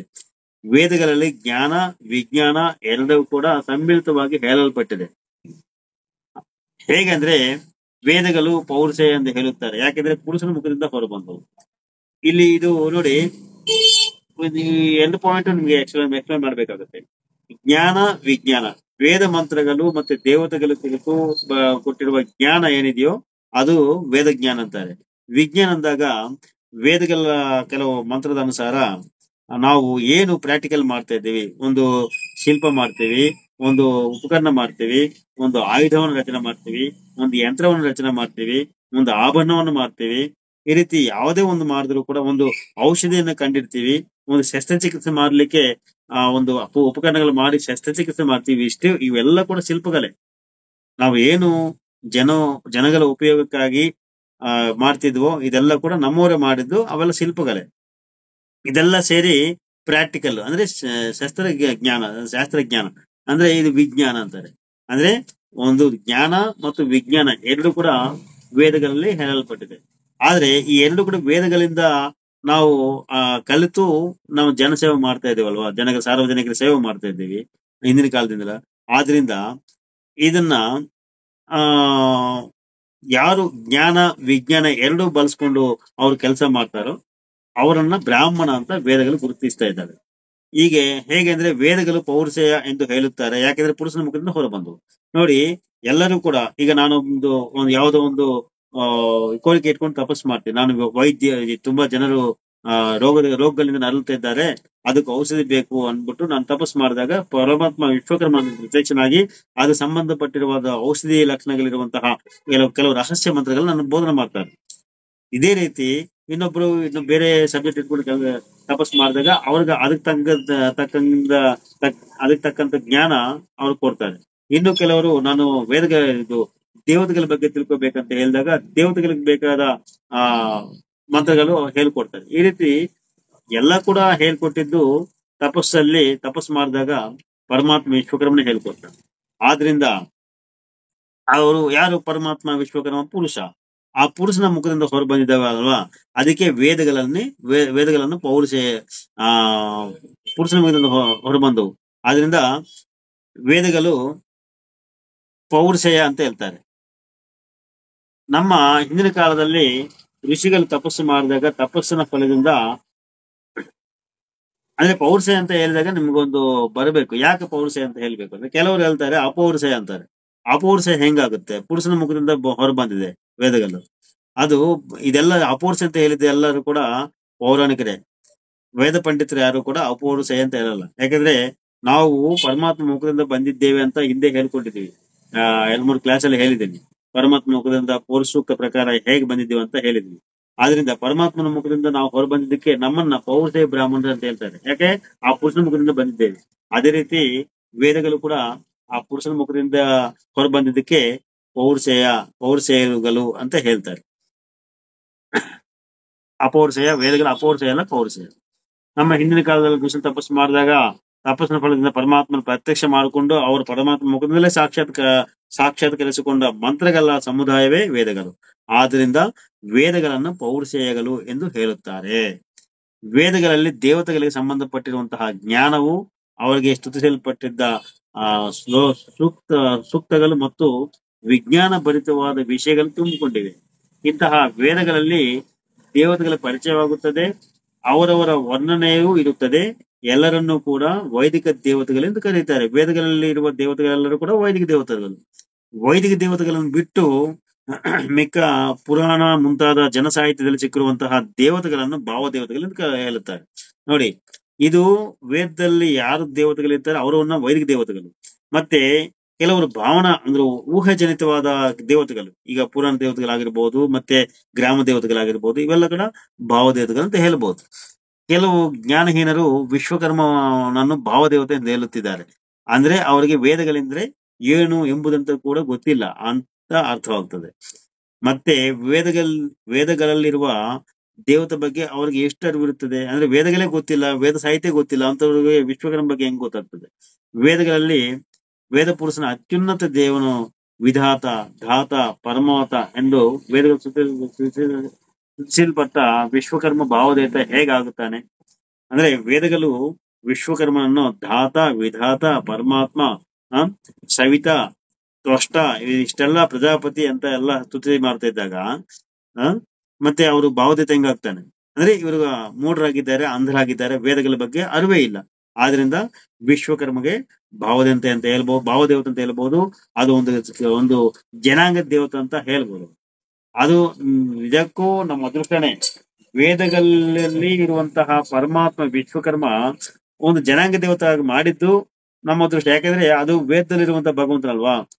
ಅದು ನಮಗೆ ಒಂದು ಭಗವಂತ ಪರಮಾತ್ಮ ನಮ್ಗೆ ಒಬ್ಬರಿಗೆ ದೇವತೆ ಅಂದ್ರೆ ನಾವು ವೈದಿಕರು, ಅವ್ರು ವೈದಿಕರಲ್ಲ ಅಂತ ಗೊತ್ತಾಗ್ತದೆ ಅವ್ರ ಮಾತಲ್ಲಿ. ವೇದಗಳಲ್ಲಿ ಆ ವಿಷ್ಣು ವೇದಗಳಲ್ಲಿ ಎರಡು ಬಾಹುಗಳಿಂದ ಕಾಣಿಸಿಕೊಳ್ಳುತ್ತಾನೆ. ಈತ ವೈದಿಕ ದೇವತೆ. 4 ಬಾಹುಗಳಿರುವಂತಹ ಆಯುಧಾರಿ ಆದ ವಿಷ್ಣು ಭಾವದೇವತೆ ಆಗ್ತಾನೆ. ಅಂದ್ರೆ ವೇದಗಳಲ್ಲಿ ವಿಷ್ಣು 2 ಕೈಗಳಿರ್ತವೆ. ಅವರಿಗೆ ಶಂಕು ಚಕ್ರ ಯಾವ್ದು ಇರಲ್ಲ, ಶಂಕು ಚಕ್ರ ಗದಾ ಪದ್ಮ ಇರಲ್ಲ. ಅವ್ರ ಕೈಯಲ್ಲಿ ಒಂದು ಅಳತೆ ಮಾಡುವಂತಹ ಒಂದು ದಂಡ ಇರುತ್ತೆ ಅಷ್ಟೇ. ಇದು ವೇದಗಳಲ್ಲಿ ಇರುವಂತಹ ವಿಷ್ಣು ರೂಪ. ಆದ್ರೆ ನಾವು ಏನು ಊಹೆ ಮಾಡ್ಕೊಂತ ಇದ್ದೇವೆ 4 ಕೈಗಳಿಂದ ವಿಷ್ಣುವನ್ನ, ಅದು ಭಾವದೇವತೆ ಆಗ್ತದೆ. ಅಂದ್ರೆ ಊಹಾಜನಿತವಾದ ದೇವತೆಗಳು. ವೇದ ಏನೇ ಹೇಳುತ್ತದೋ ಅದು ನೈಜ ದೇವತೆಗಳು. ವೇದಗಳಲ್ಲಿ ಪಾಶುಪತ ಧಾರಿಯಾದ ರುದ್ರನ ಕಾಣಿಸ್ಕೊಳ್ತಾನೆ ನೋಡಿ. ಪಾಶುಪತ ಒಂದು ಧನಸ್ಸು, ಪಾಶುಪತ ಎಂಬ ಬಾಣ ಇಟ್ಕೊಂಡು ರುದ್ರ ರುದ್ರ. ಆದ್ರೆ ತ್ರಿಶೂಲಧಾರಿಯ ಆಗಿರುವಂತಹ ಶಿವ ವೇದಗಳಲ್ಲಿ ಇರೋದಿಲ್ಲ. ಇಲ್ಲಿ ಆ ತ್ರಿಶೂಲಧಾರಿ ಶಿವ ಕತ್ತಲ್ಲಿ ಹಾವಿರೋದು ಇರುತ್ತಲ್ವಾ, ಅದು ಕೂಡ ಭಾವದೇವತೆ, ಪುರಾಣ ದೇವತೆ ಅಷ್ಟೇ. ಆ ರೀತಿ ಹೇಳ್ಬಹುದು. ವಿಶ್ವಕರ್ಮ ವಂಶ ಬ್ರಾಹ್ಮಣರಿಗೆ ಮಾತ್ರವೇ ಭಗವಾನ್ ವಿಶ್ವಕರ್ಮ ಪರಮಾತ್ಮ ಅಲ್ಲ, ಎಲ್ಲ ಸ್ಥಾವರ ಜಂಗಮಾದಿ ಮಾನವರಿಗೂ ಸೃಷ್ಟಿಗೂ ಕೂಡ ಪರಮಾತ್ಮ, ಅಂದ್ರೆ ದೇವತೆಗಳಿಗೂ ಕೂಡ ಪರಮಾತ್ಮ ಆಗಿರ್ತಾನೆ ವಿಶ್ವಕರ್ಮ. ಕೆಲವು ಸ್ವಾರ್ಥಪೂರಿತ ವಿದೇಶಿ ವರ್ಗ ಜನರು ವೇದಗಳನ್ನು ಸಾರ್ವಜನಿಕರಿಗೆ ದೂರ ಮಾಡಿ ಅದರ ಸ್ಥಾನದಲ್ಲಿ ಕಲ್ಪಿತ ಸುಳ್ಳು ದಂತಕದ ಕಪೋಲ ಕಲ್ಪಿತ ಪುರಾಣಗಳನ್ನು ಬರೆದು ಪ್ರಚಾರ ಮಾಡಿ ಆಚರಣೆಗೆ ತಂದು ಅತ್ಯುನ್ನತನಾದ ಸನಾತನ ಭರತವರ್ಷ ಚರಿತ್ರೆಯನ್ನು ಮುಚ್ಚಿ ಹಾಕಿದರು. ಅತ್ಯುನ್ನತವಾದ ಸನಾತನ ಭರತವರ್ಷ ಚರಿತ್ರೆಯನ್ನು ಮುಚ್ಚಿ ಹಾಕಿದ್ದಾರೆ ಎಂಬುದು ನಾವು ಅರ್ಥ ಮಾಡ್ಕೋಬೇಕಾಗುತ್ತೆ. ಎಷ್ಟರ ಮಟ್ಟಕ್ಕೆ ವೇದಗಳು ಮರೆ ಮಾಚಿದ್ದಾರೆ ಅಂದ್ರೆ, ವೇದಗಳನ್ನು ವಿಪ್ರರು ಬಿಟ್ಟು ಅನ್ಯ ಜನರು ಕೇಳಿಸ್ಕೊಂಡ್ರೆ ಕಿವಿಯಲ್ಲಿ ಸೀಸ ಎಂಬ ಲೋಹವನ್ನು ಕರಗಿಸಿ ಹಾಕ್ತಾರೆ. ಮತ್ತು ವೇದಗಳ ಸಾರ್ವಜನಿಕರು ಉಚ್ಚಾರಣೆ ಮಾಡಿದರೆ ನಾಲಿಗೆಯನ್ನು ಕತ್ತರಿಸಿ ಹಾಕ್ತಾರೆ. ಈ ರೀತಿ ಆ ಕಾಲದ ರಾಜ್ಯದಲ್ಲಿ ಕಾನೂನು ತಂದು ವೇದಗಳನ್ನು ಸಾರ್ವಜನಿಕರಿಗೆ ದೂರ ಮಾಡಿದರು. ಹೀಗೆ ಹೇಳುತ್ತಾ ಹೋದ್ರೆ ತುಂಬಾ ದೊಡ್ಡದಾಗುತ್ತೆ. ಇದು ಆರ್ಟಿಕಲ್ ಆ ತರ ಬರೆದಿದ್ದೇನೆ, ಅದು ದೊಡ್ಡದಾಗುತ್ತೆ ಅಂತ. ಇಂದಿಗೆನೆ ಮುಗಿಯುವುದಿಲ್ಲ. ವಿಶ್ವಕರ್ಮ ದರ್ಶನ ಸಂಸ್ಕೃತಿ ಭಾಗಗಳ ಶೀರ್ಷಿಕೆಯಲ್ಲಿ ನಮಗೆ ಬಿಡುವಿದ್ದಾಗ ವೇದಗಳಲ್ಲಿ ವಿಶ್ವಕರ್ಮ ವಿಭೂತಿಗಳೆಲ್ಲ ಬರೆಯುತ್ತೇ ಹೋಗುತ್ತೇವೆ. ತುಂಬಾ ಅಮೂಲ್ಯವಾದ ಈ ವಿಚಾರಗಳನ್ನು ಎಲ್ಲ ಜನಗಳು ತಲುಪಿಸಬೇಕೆಂದು ಎಲ್ಲರಲ್ಲೂ ವಿನಂತಿ ಮಾಡುತ್ತಿದ್ದೇವೆ. ಅಂತಾರಾಷ್ಟ್ರೀಯ ವೈಶ್ವಕರ್ಮ ಧಾರ್ಮಿಕ ಪರಿಷತ್ ಸಂಸ್ಥಾಪಕರು ಮತ್ತು ಗುರೂಜಿ ವೇದ ಬ್ರಹ್ಮಶ್ರೀ ಆಚಾರ್ಯ ಮೋಹನ್ ರಾವ್ ಶರ್ಮಾ ಎಂಬ ನಾನು ಸ್ಥಾಪತಿಯಾಗಿದ್ದೇನೆ. ವೇದಗಳನ್ನು ಅಧ್ಯಯನ ಮಾಡಿದ್ದೇನೆ. ಶಿಲ್ಪಶಾಸ್ತ್ರವನ್ನು ನಾನು 3 ಡಿಗ್ರಿ ಮಾಡಿ ಶಿಲ್ಪಶಾಸ್ತ್ರ ಉಪನ್ಯಾಸಕನಾಗಿ ಕೂಡ ನಮ್ಮ ಕರ್ನಾಟಕ ಸರ್ಕಾರದಿಂದ ಶಿಲ್ಪಕಲಾ ಅಕಾಡೆಮಿ ವತಿಯಿಂದ 2010ರಿಂದ 2016ವರೆಗೂ ಕೂಡ ನನಗೂ ಒಂದು ಗುರುಕುಲ ಕೊಟ್ಟಿದ್ರು. ಅದರಲ್ಲಿ ಶಿಲ್ಪಶಾಸ್ತ್ರ ಉಪನ್ಯಾಸಕನಾಗಿ ಕೂಡ ಕೆಲಸ ಮಾಡಿದ್ದೇನೆ. ಮತ್ತೆ ಶಿಲ್ಪಶಾಸ್ತ್ರ ಪಂಡಿತನಾಗಿದ್ದೇನೆ. ಜ್ಯೋತಿಷ್ಯ ಜ್ಯೋತಿಷ್ಯದಲ್ಲಿ ಪರಾಶರ ಜ್ಯೋತಿಷ್ಯ ಅದರಲ್ಲಿರುವಂತಹ ಡಿಗ್ರಿ ಮಾಡಿದ್ದೀನಿ. ಮತ್ತೆ ನಾಡಿ ಪಂಡಿತ ಮಾಡಿದ್ದೀನಿ. ವಾಸ್ತು ಪ್ರವೀಣ ಮಾಡಿದ್ದೀನಿ. ಸಂಖ್ಯಾಶಾಸ್ತ್ರವನ್ನು ಅಧ್ಯಯನ ಮಾಡಿದ್ದೀನಿ. ಮತ್ತೆ ಪೌರೋಹಿತ್ಯವನ್ನು ಮಾಡ್ತಾ ಇದ್ದೀನಿ. ಇದೆಲ್ಲ ಮಾಡ್ಕೊಂಡು ಸ್ಥಾಪತಿ ಅಂದ್ರೆ ನಿಮ್ಗೆ ಗೊತ್ತು, ಸ್ಥಾಪತಿ ಅಂದ್ರೆ ಎಲ್ಲಾ ರೀತಿಯ ಶಿಲ್ಪಗಳನ್ನು ನಾನು ಮಾಡ್ತೀನಿ. ಆದ್ರಿಂದ ಇದು ವಿಶ್ವಕರ್ಮ ದರ್ಶನ ಸಂಸ್ಕೃತಿ ಭಾಗ 1. ಅಂದ್ರೆ ಈ ವಿಶ್ವಕರ್ಮ ಪರಮಾತ್ಮ ಎಲ್ಲಾ ದೇವತೆಗಳಿಗೆ ಸೃಷ್ಟಿ ಮಾಡಿದ್ದಾನೆ. ಸೃಷ್ಟಿಗೆ ಮೊದಲು ಏನೂ ಇಲ್ಲ, ಇವರು ಮಾಡಿದ ಮೇಲೆ ಭೂಮಿ ಬಂತು, ಎಲ್ಲ ದೇವತೆಗಳು ಭೂಮಿ ಮೇಲೆ ಬಂದ್ರು ಅಂತ ಈ ಒಂದು ಸೂಕ್ತದಿಂದ ಅರ್ಥ ಆಗ್ತದೆ. ಈಗ ಬಾಂಧವರೇ ಹೇಳಿ, ನಿಮ್ಗೆ ಇದರಲ್ಲಿ ಏನಾದ್ರೂ ಕೇಳೋದಿದೆಯಾ? ನಿಮ್ಗೇನಾದ್ರು ಡೌಟ್ ನಿಮ್ಗೇನಾದ್ರು ಸಮಸ್ಯೆಗಳು ಸಂದೇಹಗಳಿದ್ರೆ ಕೇಳ್ಬೋದು.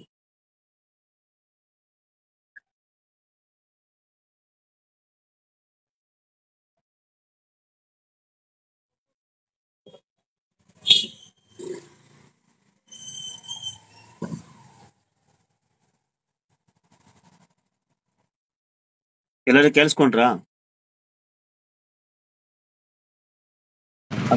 ನಾನು ಹೇಳಿದ್ದು ಕೇಳಿಸ್ಕೊಂಡ್ ಅರ್ಥ ಸರ್. ಆಯ್ತಾ? ಕೇಳಿಸ್ಕೊಡ್ರಿ ಆಚಾರ್ಯ. ಹಾ ಹಾ ಹಾ ಅರ್ಥ ಆಯ್ತು. ಹಾ, ನಿಮ್ಗೆ ಏನಾದ್ರು ಸಂದೇಹಗಳಿದ್ರೆ ಕೇಳ್ಬೋದು. ಬೇರೆ ವಿಶ್ವಕರ್ಮ ಅಂತ ಹೇಳಿ ಸರ್, ಹ್ಮ್ ವಿಶ್ವಕರ್ಮ ಅಂದ್ರೆ ಏನಂತಂದ್ರೆ ಸರ್, ಎಲ್ಲಾ ಕೆಲಸ ಅವನ ದೇವ್ರ ಮಾಡಿ ಕೊಡ್ಬೇಕು. ಹ್ಮ್ ಹೀಗಾಗಿ ಅವನ್ ಕೆಲಸ ಅಮಿತ, ಹಾ ಹಿಂಗಾಗಿ ಅದನ್ನ ನಾವು ಕ್ಯಾಲ್ಕುಲೇಷನ್ ಮಾಡ್ಲಿಕ್ಕೆ ಬರಲ್ಲ. ಹಾ ಹೌದಾ? ಆಮೇಲೆ ವಿಶ್ವಕರ್ಮ ಅಂದ್ರೆ ಅವರಲ್ಲಿ ಎಲ್ಲಾ ಗ್ರೂಪ್ ಬಂತು, ಮಡವಿ, ಮಕ್ಕಳು, ಮೊಮ್ಮಕ್ಕಳು, ದೇವರಲ್ಲಿ ಅವ್ರು ಇರ್ತಾರೆ. ಸಪೋರ್ಟಿವ್ ಮನುಷ್ಯನಿಗೆ ಸಪೋರ್ಟಿವ್ ಬರ್ಬೇಕು ಅವ್ರು. ಹಿಂಗಾಗಿ ಅದಕ್ಕೆ ಅವ್ನಿಗೆ ಲೆಕ್ಕ ಹಾಕ್ಲಿಕ್ಕೆ ಬರಲ್ಲ. ಹೌದು ಹೌದಲ್ಲ ಸರ್? ಹೌದು. ನಾನು ಹೇಳಿದ್ದ ಅವ್ರಿಗೆ ವಿಚಾರದಲ್ಲಿ ನಿಮ್ಗೆ ಏನಾದ್ರು ಸಂದೇಹಗಳಿದೆಯಾ? ಸಂದೇಹ ಏನಿಲ್ಲ ಸರ್, ಚಲೋ ಇದೆ ಸರ್. ನೋಡಿ, 33 ಕೋಟಿ ದೇವತೆಗಳು ಹೇಗೆ ಸೃಷ್ಟಿ ಮಾಡಿದ್ದಾರೆ, ಅದು ಮೊದಲು ಭೂಮಿ ಎಲ್ಲಿತ್ತು, ಕೆಲವೊಂದು ಯಾರು ಸೃಷ್ಟಿ ಮಾಡಿದ್ರು, ಇವೆಲ್ಲ ಹೇಳಿದಿವಲ್ಲ. ಅದ್ರಲ್ಲಿ ಏನಾದ್ರು ಡೌಟ್ ಇದೆಯಾ? ಏನ್ ಅದು ಡೌಟ್? ಅದು ಮಂತ್ರ ಕೂಡ ಇದೆ. ಆಪೋವ ಎದಮಗ್ರೆ ಸಲಿಲ ಆಸೀತ್ ತಸ್ಮಿನ್ ಪ್ರಜಾಪತಿ ವಾಯುರ್ಭೂತ ಎಂಬ ಆ ಸೂಕ್ತವನ್ನು ಕೂಡ ಹೇಳಿ ನಾನು ಎಕ್ಸ್ಪ್ಲೇನ್ ಮಾಡಿದ್ದೇನೆ. ಸರ್. ಏನೋ ಸಂದೇಹಗಳಿದ್ರೆ ಕೇಳಿ ಈ ಸಬ್ಜೆಕ್ಟ್ ಅಲ್ಲಿ. ನೀಲಕಂಠಾಚಾರ್ಯರೇ, ಗುರುಗಳೇ, ನಿಮಗೆ ಸಾಷ್ಟಾಂಗ ನಮಸ್ಕಾರಗಳು. ಅಯ್ಯೋ, ನೀವು ಹಿರಿಯರು, ಹಂಗೆಲ್ಲ ಮಾಡಬೇಡಿ. ಇಲ್ಲ, ಇದುವರೆಗೂ ಯಾರು 33 ಕೋಟಿ ದೇವತೆಗಳ ವಿಸ್ತಾರವನ್ನು ಇದುವರೆಗೆ ಯಾರು ಹೇಳಿದ್ದಿಲ್ಲ. 33 ಕೋಟಿ ದೇವತೆಗಳಂದ್ರ ಅದು ಅಗಣಿತವಾದಂತ ಲೆಕ್ಕ. ಅದು ಯಾರು ಹೇಳಿದ್ದಿಲ್ಲ. ಇವತ್ತು ಸವಿಸ್ತಾರವಾಗಿ 33ರಲ್ಲಿ ನೀವು ಬಿಡಿ ಬಿಡಿಯಾಗಿ ಹೇಳಿದ್ದೀರಿ. ನಿಮ್ಗೆ ತುಂಬಾ ತುಂಬಾ ಹೃತ್ಪೂರ್ವಕ ವಂದನೆಗಳು. ಧನ್ಯವಾದ. ತಮ್ಮಿಂದ ಇನ್ನೂ ನಮ್ಮ ಸಮಾಜದ ಕಾರ್ಯಗಳು ಅನೇಕ ಆಗಬೇಕಂತ ನನ್ನ ಉದ್ದೇಶ. ಆಗುತ್ತೆ. ಮತ್ತೆ ಇದೇ ಸಬ್ಜೆಕ್ಟ್ ಕುರಿತು ಜನಕ ಸೀತಾ ಮಾತೆಯ ತಂದೆಯಾದಂತಹ ಜನಕರಾಜನ ಸಂಸ್ಥಾನದಲ್ಲಿ ವಿದ್ಯುತ್ ಚರ್ಚೆ ನಡೆದಿರ್ತದೆ, ಸ್ಪರ್ಧೆ. ಆ ಸ್ಪರ್ಧೆಯಲ್ಲಿ ಯಾಜ್ಞವಲ್ಕ ಋಷಿ ಒಂದು ಆ ಉದಂತ ತುಂಬಾ ಚೆನ್ನಾಗಿ ಆಸಕ್ತಿಕರವಾಗಿರುತ್ತೆ. ಇನ್ನೊಂದು ಮೀಟಿಂಗ್ ಅಲ್ಲಿ ಅದೇ ವಿಚಾರದ ಕುರಿತು ನಾನು ಹೇಳಲಿಕ್ಕೆ ಇಷ್ಟಪಡ್ತೀನಿ. ಗುರುವಾರ ಮಾಡ್ರಿ ಸಂತೋಷ, ಬಹಳ ಸಂತೋಷ. ಇವತ್ತು ನಾನು ಬಹಳ ತೃಪ್ತಿ ಆಯ್ತ್ರಿ ಸಂತ ಕೇಳಿ. ನಮೋ ವಿಶ್ವಕರ್ಮನೆ. ನಮಸ್ತೆ ಲೋಕೇಶ್ ಅವರೇ, NS ಲೋಕೇಶ್ ಅವರೇ, ನಮೋ ವಿಶ್ವಕರ್ಮನೆ.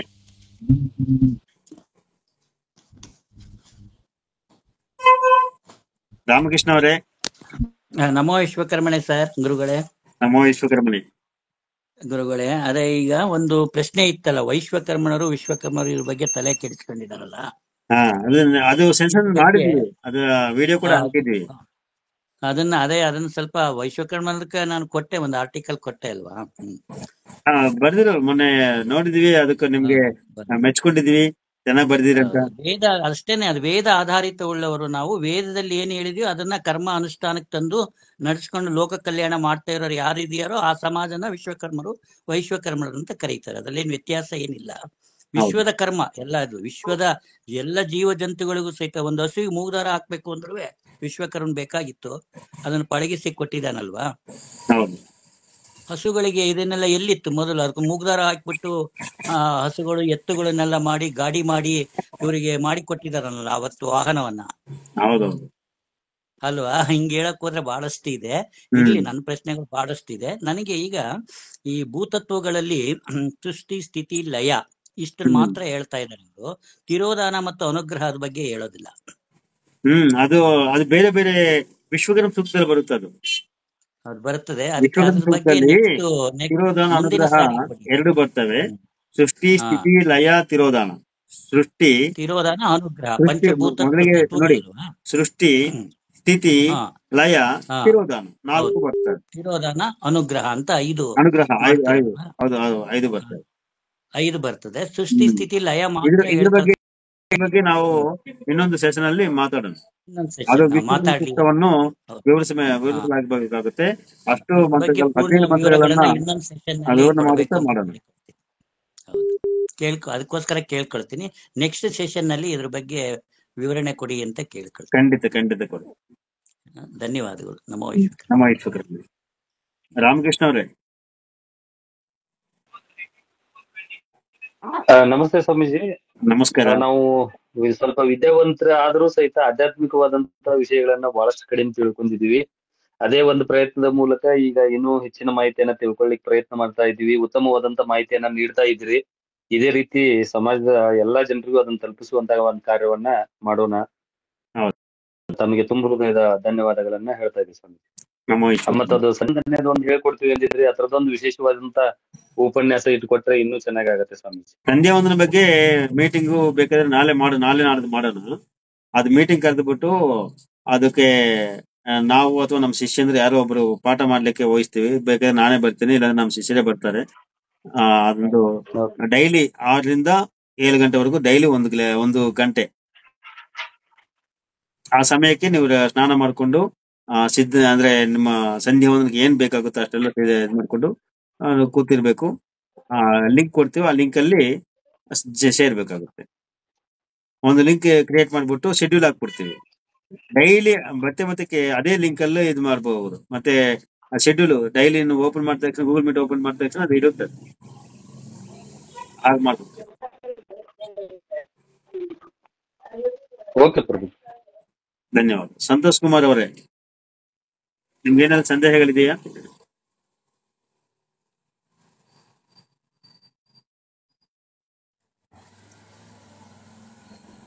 ನಮೋ ವಿಶ್ವಕರ್ಮಣೆ. ಇಲ್ಲ ಗುರುಗಳೇ, ಇನ್ನೂ ಸ್ವಲ್ಪ ನಾನು ವಿದ್ಯಾರ್ಥಿ, ಇನ್ನು ನಾನು ಕಲಿತಾ ಇದ್ದೀನಿ, ಹೇಳೋದೆಲ್ಲ ಕೇಳ್ಕೊಳ್ತಾ ಇದ್ದೀನಿ ಗುರುಗಳೇ. ಅರ್ಥ ಆಯ್ತಲ್ವಾ? ಅರ್ಥ ಆಯ್ತು ಗುರುಗಳೇ, ಅರ್ಥ ಆಯ್ತು. ಆರ್ ಶ್ರೀನಿವಾಸ್ ಅವರೇ,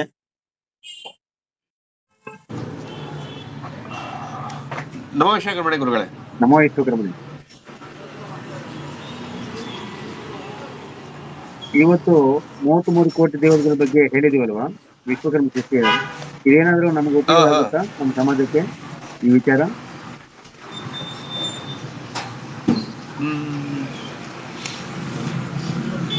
ಖಂಡಿತ ಆಗತ್ತೆ. ಯಾಕೆ ಅಂತಂದ್ರೆ ಇದ್ರ ಬಗ್ಗೆ ಗೇಲಿ ಮಾಡೋರೇ ಜಾಸ್ತಿ. ಯಾವ ಜಗತ್ತಿನಲ್ಲಿ ಎಲ್ಲಾದ್ರೂ 33 ಕೋಟಿ ದೇವತೆಗಳು ಎಲ್ಲಿದ್ದಾರೆ, ಅದ್ರ ಲೆಕ್ಕ ಹೇಗೆ ಅಂತ ಅಂದ್ಬಿಟ್ಟು ಕೇಳ್ತಾರಲ್ಲ, ಆ ಕೇಳೋರಿಗೆ ನಾವು ಉತ್ತರ ಹೇಳೋದಕ್ಕೆ ಇದು ನೀವು ಮಾಡಿದ್ದು ಈಗ ಹೇಳ್ಕೊಟ್ಟಿದ್ದು ಇದು ಅನುಕೂಲ ಆಗತ್ತೆ, ಖಂಡಿತ ಅನುಕೂಲ ಆಗತ್ತೆ.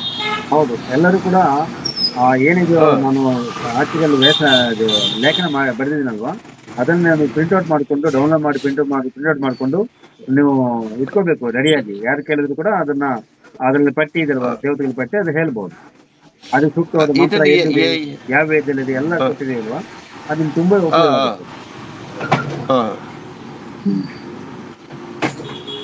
ಧನ್ಯವಾದ. ಈ ಆರ್ಟಿಕಲ್ ಎಲ್ಲಿ ಹಾಕಿದಿರಿ? ನಮ್ಮ ಗ್ರೂಪ್ ಅಲ್ಲಿ ಹಾಕಿದ್ದೀವಿ, ನೀವು ನೋಡಿಲ್ಲ, ಅದಕ್ಕೆ ನಾವು ಮತ್ತೆ ಮೀಟಿಂಗ್ ಕರೆದಿದ್ದೀವಿ. ಅಂತಾರಾಷ್ಟ್ರೀಯ ಧಾರ್ಮಿಕ ಪರಿಷತ್ ಗ್ರೂಪ್ ಅಲ್ಲೇ ಹಾಕಿದ್ದೀವಿ. ಸರಿ ಸರಿ ಸರಿ, ಡೌನ್ಲೋಡ್ ಮಾಡ್ಕೋತೀನಿ ಗುರುಗಳೇ. ಆಯ್ತು, ಖಂಡಿತ ಅವಶ್ಯಕತೆ ಇದೆ. ನಾವು ಕಾಪಿ ಪೇಸ್ಟ್ ಮಾಡ್ಕೊಂಡು ಪ್ರಿಂಟ್ ಹಾಕೋಬೇಕು, ಪ್ರಿಂಟ್ ಹಾಕೋಬೇಕಷ್ಟೇ. ಇಲ್ಲಾಂದ್ರೆ ನಾನು PDF ಹಾಕ್ತೀನಿ, ಮತ್ತೆ PDF ಮಾಡಿ ಹಾಕ್ತೀನಿ, ಅದನ್ನ ಪ್ರಿಂಟ್ ಔಟ್ ಮಾಡಕ್ಕೆ ಈಸಿ ಆಗುತ್ತೆ. ಸರಿ ಸರಿ ಸರಿ ಗುರುಗಳೇ, ಮಾಡ್ಕೊಡಿ ಅದನ್ನ. ನಮೋ ಸುಬ್ರಾವ್ ಅವರೇ. ನಮೋ ವಿಶ್ವಕರ್ಮಣೆ. ಸುಬ್ರಾವ್ ಅವರೇ. ನಮೋ ವಿಶ್ವಕರ್ಮಣೆ. ನಮೋ ವಿಶ್ವಕರ್ಮಣೆ ಆಚಾರ್ಯರೇ. ನಮೋ ವಿಶ್ವಕರ್ಮಣೆ. ಗುರುಗಳೇ, ಇವತ್ತು ಡಿಸ್ಪ್ಲೇ ಮಾಡಿ ಸ್ಕ್ರಿಪ್ಟ್ ಡಿಸ್ಪ್ಲೇ ಮಾಡಿ ಹಾಕಿದ್ರಲ್ಲ, ಬಹಳ ಚೆನ್ನಾಗಾಯ್ತು. ಅದು ಪ್ರತಿಯೊಬ್ಬರಿಗೆ ನಿಮ್ಮ ಭಾಷೆ ಜೊತೆಗೆ ಮಾತುಗಳ ಜೊತೆಗೆ ಅದನ್ನ ನೋಡಕ್ಕೂ ಸಾಧ್ಯ ಇತ್ತಲ್ಲ, ಅದು ಬಹಳ ಅನುಕೂಲ ಆಯ್ತು ಗುರುಗಳೇ. ಆಮೇಲೆ ಬಹಳಷ್ಟು ವಿಷಯಗಳನ್ನ ವಿವರವಾಗಿ ಮತ್ತು ವಿವರಿಸಿ ಹೇಳಿದ್ರಿ, ಬಹಳ ಚೆನ್ನಾಗಾಯ್ತು. ಅದು ಧನ್ಯವಾದ ಗುರುಗಳೇ. ಇದು ಉಪಯೋಗ ಆಗುತ್ತಲ್ಲ ನಮ್ಮ ಜನಕ್ಕೆ. ಮತ್ತೆ ಇನ್ನೊಂದೇನ್ ಮಾಡ್ರಿ ಗುರುಗಳೇ, ಅದೇನೋ PDF ಹಾಕ್ತಂತಿರಲ್ಲ, ಅವನ್ನೆಲ್ಲ ಏನದ ಅವನ್ನೆಲ್ಲ PDF ಹಾಕ್ಬೇಕು, ಅನುಕೂಲ ಆಗ್ತದೆ ಗುರುಗಳೇ. PDF ಮಾಡಾಕ್ತೀನಿ, ಅದು ಎಲ್ಲರಿಗೂ ಅನುಕೂಲವಾಗುವಂತ ಮಾಡೋಣ. ನಿಮ್ಮೆಲ್ಲರಿಗೂ ಒಂದು ರಿಕ್ವೆಸ್ಟ್ ಮಾಡ್ತಿದ್ದೀನಿ ನಾನು ನಮ್ಮ ಕಡೆಯಿಂದ. ನೋಡಿ, ಗೂಗಲ್ ಮೀಟ್ ಇಂದ ಇಷ್ಟು ಉಪಯೋಗ ಆಗ್ತಾ ಇದೆ. ನಾವೆಲ್ಲರೂ ಮುಖ ನೋಡ್ಕೊಂಡು ಮಾತಾಡ್ಬಹುದು, ನಮ್ಮಲ್ಲಿ ಸಂಬಂಧ ಬಾಂಧವ್ಯ ಬೆಳೆಸಬಹುದು, ನಿಮ್ಮ ಸಂದೇಹಗಳು ನೇರವಾಗಿ ನಾನು ಕೇಳ್ಬಹುದು. ಇಂತಹ ಉಪಯೋಗ ಎಲ್ಲರೂ ಪಡ್ಕೋಬೇಕನ್ಬಿಟ್ಟು ಇಲ್ಲಿ ಎಷ್ಟು ಜನ ಸೇರ್ಕೊಂಡಿದ್ರು ಅಂದ್ರೆ 8, 5, 13 ಜನ ಸೇರ್ಕೊಂಡಿದೀವಿ. 13 ಇನ್ನು 16 ಜನ ಇದ್ರು, ಕೆಲವರು ಲೆಫ್ಟ್ ಆಗಿದ್ದಾರೆ ಈಗ. ನೀವೆಲ್ಲರೂ ಕೂಡ ಹೌದು, ನಮ್ಮ ಇದ್ರಲ್ಲಿ ಎಲ್ಲರೂ ತಮ್ಮ ಫೋನ್ ನಂಬರ್ ಬರ್ಸ್ಬೇಕು ಗುರುಗಳೇ ಅವರು. ಹೌದು, ಕೆಲವರು ಆಕ್ಟಿವ್ ಮೆಂಬರ್ಸ್ ಇರ್ತಾರಲ್ವಾ, ಅವ್ರ ನಂಬರ್ ತಗೋಬೇಕು. ನಾನು ಆಲ್ರೆಡಿ ನಮ್ಮ ಜಸ್ವಂತ್ ಅವ್ರಿಗೆ ಹೇಳಿದ್ದೆ, ನೀವೆಲ್ಲರೂ ಕೂಡ ಈ ಗೂಗಲ್ ಮೀಟ್ ಇಂದ ಏನ್ ಪ್ರಯೋಜನ ಆಗ್ತಾ ಇದೆ, ಅದರಿಂದ ಎಷ್ಟು ನಿಮ್ಗ ನಿಮ್ಮ ಅನುಭವಗಳು ಏನ್ರಿ? ಆ ಗ್ರೂಪ್ ಅಲ್ಲಿ ಸ್ವಲ್ಪ 4 ವಾಕ್ಯ ಬರೆದ ಹಾಕ್ರಿ. ಇನ್ನೊಂದು ಮೀಟಿಂಗ್ ಬೆಸ್ಟ್ ಆಕತಿ. ಜಾಸ್ತಿ ಜನ ಸೇರ್ಲಿಕ್ಕೆ ಅವಕಾಶ ಬರುತ್ತೆ. ಒಳ್ಳೆ ಗುರುಗಳೇ. ಜಸ್ವಂತ್ ಅವ್ರೆ, ಹಾ ಗುರು ನೀವು ಕೂಡ ಆ ನಮ್ಮ ಗ್ರೂಪ್ ಅಲ್ಲಿ ನಿಮ್ಮ ಅನುಭವ ನೀವು ಆಲ್ಮೋಸ್ಟ್ ಎಲ್ಲ ಮೀಟಿಂಗ್ ಅಲ್ಲಿ ಇದ್ದೀರಿ. ಅದರಿಂದ ಈ ನಮ್ಮ ಗೂಗಲ್ ಮೀಟಿಂಗ್ ಅಲ್ಲಿ ಸೇರ್ಕೊಂಡ್ರೆ ನಮ್ಗೆ ಏನ್ ಲಾಭ ಆಗುತ್ತೆ, ಹೇಗಿರುತ್ತೆ, ಅದೇನು ಕಷ್ಟ ಆಗುತ್ತಾ, ಗುರುಗಳು ಬೈತಾರ ಅಂತ ಕೆಲವರು ಭಯ ಇರುತ್ತೆ. ಕೆಲವರು ಗೂಗಲ್ ಮೀಟ್ಗೆ ಹೇಗೆ ಸೇರ್ಬೇಕಂತ ಕೆಲವು ಇದು ಗೊತ್ತಿರಲ್ಲ. ಸ್ವಲ್ಪ ಅದ್ರ ಬಗ್ಗೆ ನಾವು ಸ್ವಲ್ಪ ಗಮನ ಮಾಡ್ಕಪ್ಪ. ಅದನ್ನ ಹೇಗ್ ಸೇರ್ಬೇಕು ಗೂಗಲ್ ಮೀಟಿಂಗ್ ಅಲ್ಲಿ ಸ್ವಲ್ಪ ಎಲ್ಲರೂ ಕೂಡ ಒಂದೊಂದು ಹಾಕ್ರಿ. ಕೆಲಸ ಬಾರ್ದ ವಿಚಾರಗಳು ಹಾಕ್ತಾ ಇರ್ತಾರೆ ತುಂಬಾ ಜನ. ಇಂಥದ್ದು ಕೆಲಸ ಬರೋ ವಿಚಾರಗಳು ಹಾಕ್ಬೇಕು. ಬರೆದು ಹೌದು ಗುರುಗಳೇ, ಕೆಲ್ಸಕ್ಕೆ ಬರ್ದೇ ಇರೋರ ವಿಚಾರಗಳನ್ನ ಅವ್ರನ್ನ ತಕ್ಷಣ ರಿಮೂವ್ ಮಾಡ್ಬೇಕು ಅಂತ ಅನ್ಕೊಂತೀನಿ ನಾನು. ಇವತ್ತು ಒಬ್ರು ರಿಮೂವ್ ಮಾಡಿದ್ದೆ. ಅವರು ಎಷ್ಟು ಇದ್ ಮಾಡಿದ್ರೆ ಕೇಳಿಸ್ಕೊಂಡಿಲ್ಲ ಪಾಪ. ಅವ್ರು ರಿಮೂವ್ ಮಾಡ್ಬೇಕಾಗಿದೆ. ಅವರು ರಿಯಲ್ ಎಸ್ಟೇಟ್ ಏನೋ ಮಾಡ್ತಿದ್ರ, ಅದನ್ನ ಪ್ರಚಾರ ನಾನು ಡಿಲೀಟ್ ಮಾಡಿದ್ರು ಕೂಡ ಮತ್ತೆ ಹಾಕಿದ್ದಾರೆ. ಆತರ ಹಾಕ್ಬೇಕಾದ್ರೆ ನಾನು ಫೋನ್ ಮಾಡ್ಬೇಕು, ಗುರುಗಳೇ ಇದು ಹಾಕ್ಬೇಕದ ಬೇಡವಾ ಅಂತ.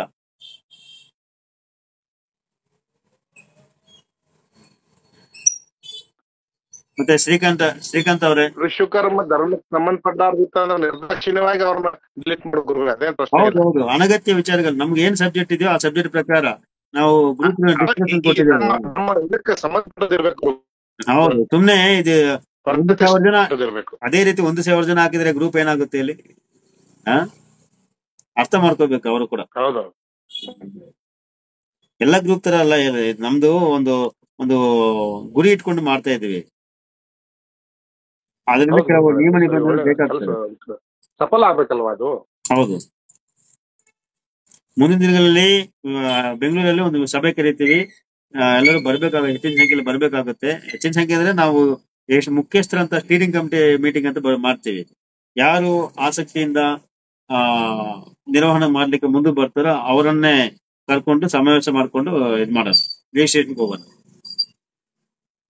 ರಿಜಿಸ್ಟ್ರೇಷನ್ಗೆ ಹೋಗಿದ ನಂತರ ಕರ್ನಾಟಕದ ಎಲ್ಲ ಹಳ್ಳಿಗೂ ನಾವು ತಲುಪಿಸ್ತೀವಿ.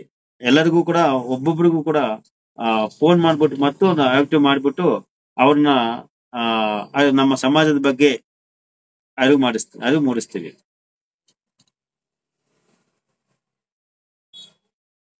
ಶ್ರೀಕಾಂತ್ ಅವರೇ,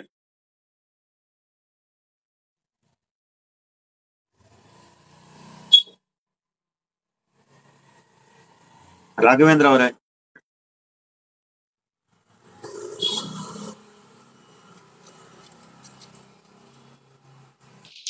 ನಮ್ಮ ವಿಶ್ವಕರ್ಮನೆ ಗುರುಗಳು ಹೇಳಿ. ನಿಮ್ಮ ಇದು ಇವತ್ತಿನ ಸೆಷನ್ ಹೇಗನ್ಸುತ್ತೆ ನಿಮ್ಗೆ? ತುಂಬಾ ಅರ್ಥಪೂರ್ಣವಾಗಿತ್ತು. 33 ಕೋಟಿ ದೇವತೆಗಳ ಬಗ್ಗೆ ವಿವರಣೆ ತುಂಬಾ ಅದ್ಭುತವಾಗಿತ್ತು. ಯಾಕಂದ್ರೆ ಕೋಟಿ ಅಂತಂದ್ರೆ ಅದು ಲಕ್ಷ ಕೋಟಿ ಅನ್ನೋ ಅರ್ಥದಲ್ಲೇ ಇತ್ತು. ಈಗ ಒಂದು ಕನ್ಕ್ಲೂಷನ್ ಮತ್ತೆ ವಿತ್ ಎವಿಡೆನ್ಸ್ ಅದು ನಮಗೆ ಸಿಕ್ಕದಾಗಿದೆ. ನೋಡಿ, ಇಲ್ಲಿ ಕೋಟಿ ಅಂತ ಬಂದಾಗ ಕೋಟಿಹಿ ಅಂದ್ರೆ ಸಂಖ್ಯೆ. ಕೋಟಿ ವೇದ ಪರಿಭಾಷೆಯಲ್ಲಿ ಕೋಟಿ ಅಂದ್ರೆ ವರ್ಗ. ಕೋಟಿಹಿ ಅಂದ್ರೆ ಕೋಟಿ ಸಂಸ್ಕೃತ ಪದ, ಅದು ಸಂಖ್ಯೆ ಆಗ್ತದೆ. ಗೊತ್ತಿರಲ್ಲ ಅದು. ಇವತ್ತು ನಾವು ಎಲ್ಲಿ ನಿಮ್ಗೆ ಇದು ಮಾಡಿದ್ದೀವಿ. ಧನ್ಯವಾದಗಳು. ತುಂಬಾ ಅರ್ಥ ಆಗಿದೆ ನನಗೆ. ಪರವಾಗಿಲ್ಲ, ನನ್ನ ಭಾಷೆ ಅರ್ಥ ಆಗುತ್ತಲ್ವಾ? ಮೂಲತಃ ಮಾತೃಭಾಷೆ ತೆಲುಗು, ಆದ್ರೂ ಕನ್ನಡ ಕಲಿತು ಕರ್ನಾಟಕದಲ್ಲಿ ಬಂದು ಕನ್ನಡ ಕಲಿತು ಕನ್ನಡದಲ್ಲೇ ಪಾಠ ಮಾಡುವಂತಹ ಅನುಭವ ಇದೆ ನನಗೆ. ಶಿಲ್ಪಶಾಸ್ತ್ರವನ್ನು ಪಾಠ ಮಾಡಿದ್ದೀನಿ, ಆಗಮ ಸಂಸ್ಕೃತ ಎಲ್ಲ ಪಾಠ ಮಾಡಿದ್ದೀನಿ. ನಿಮ್ ಮಾತೃಭಾಷೆ ಗೊತ್ತೇ ಆಗಲ್ಲ ಗುರುಗಳೇ, ಅದು ಕನ್ನಡದವರೇ ಅನಿಸುತ್ತೆ. ಹೌದಾ? ನನಗೇನೋ ಯಾವ್ದೋ ಒಂದು ಮೂಲೆ ಡೌಟ್ ಇದೆ. ಯಾವ ಭಾಷೆ ನೀವು ಬೇರೆ ಅದನ್ನ ಎಲ್ಲಿಯೂ ಕನ್ನಡ ಬಿಟ್ಟು ಬೇರೆ ಭಾಷೆ ಉಪಯೋಗ ಅಷ್ಟೇ, ಕನ್ನಡ ಶಬ್ದಗಳನ್ನೇ ಉಪಯೋಗ ಮಾಡ್ತೀರಿ. ಅದೇ ಆ ರೀತಿ ಬಂದ್ರೆ ಸಾಕು, ನಾನು ಗೆದ್ದಿದ್ದೆ. ಓಕೆ.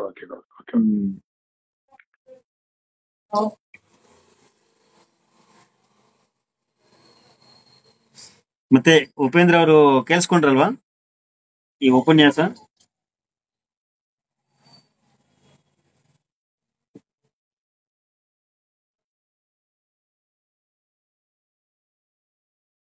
ಉಪೇಂದ್ರ ಅವ್ರ, ಆಚಾರ್ಯ ಉಪೇಂದ್ರ ಅವ್ರ, ವಿಡಿಯೋ ಮೈಕ್ ಆನ್ ಮಾಡ್ಕೊಂಡು ಮಾತಾಡಿ. ಉಪೇಂದ್ರ ಅವ್ರ ಮಾತಾಡಿ. ಮೈಕ್ ಆನ್ ಮಾಡ್ಕೊಳ್ಳಿ, ಮಾತಾಡಿ. ಅಭಿಪ್ರಾಯ, ನಿಮ್ಮ ಅಭಿಪ್ರಾಯ ಹೇಳಿ.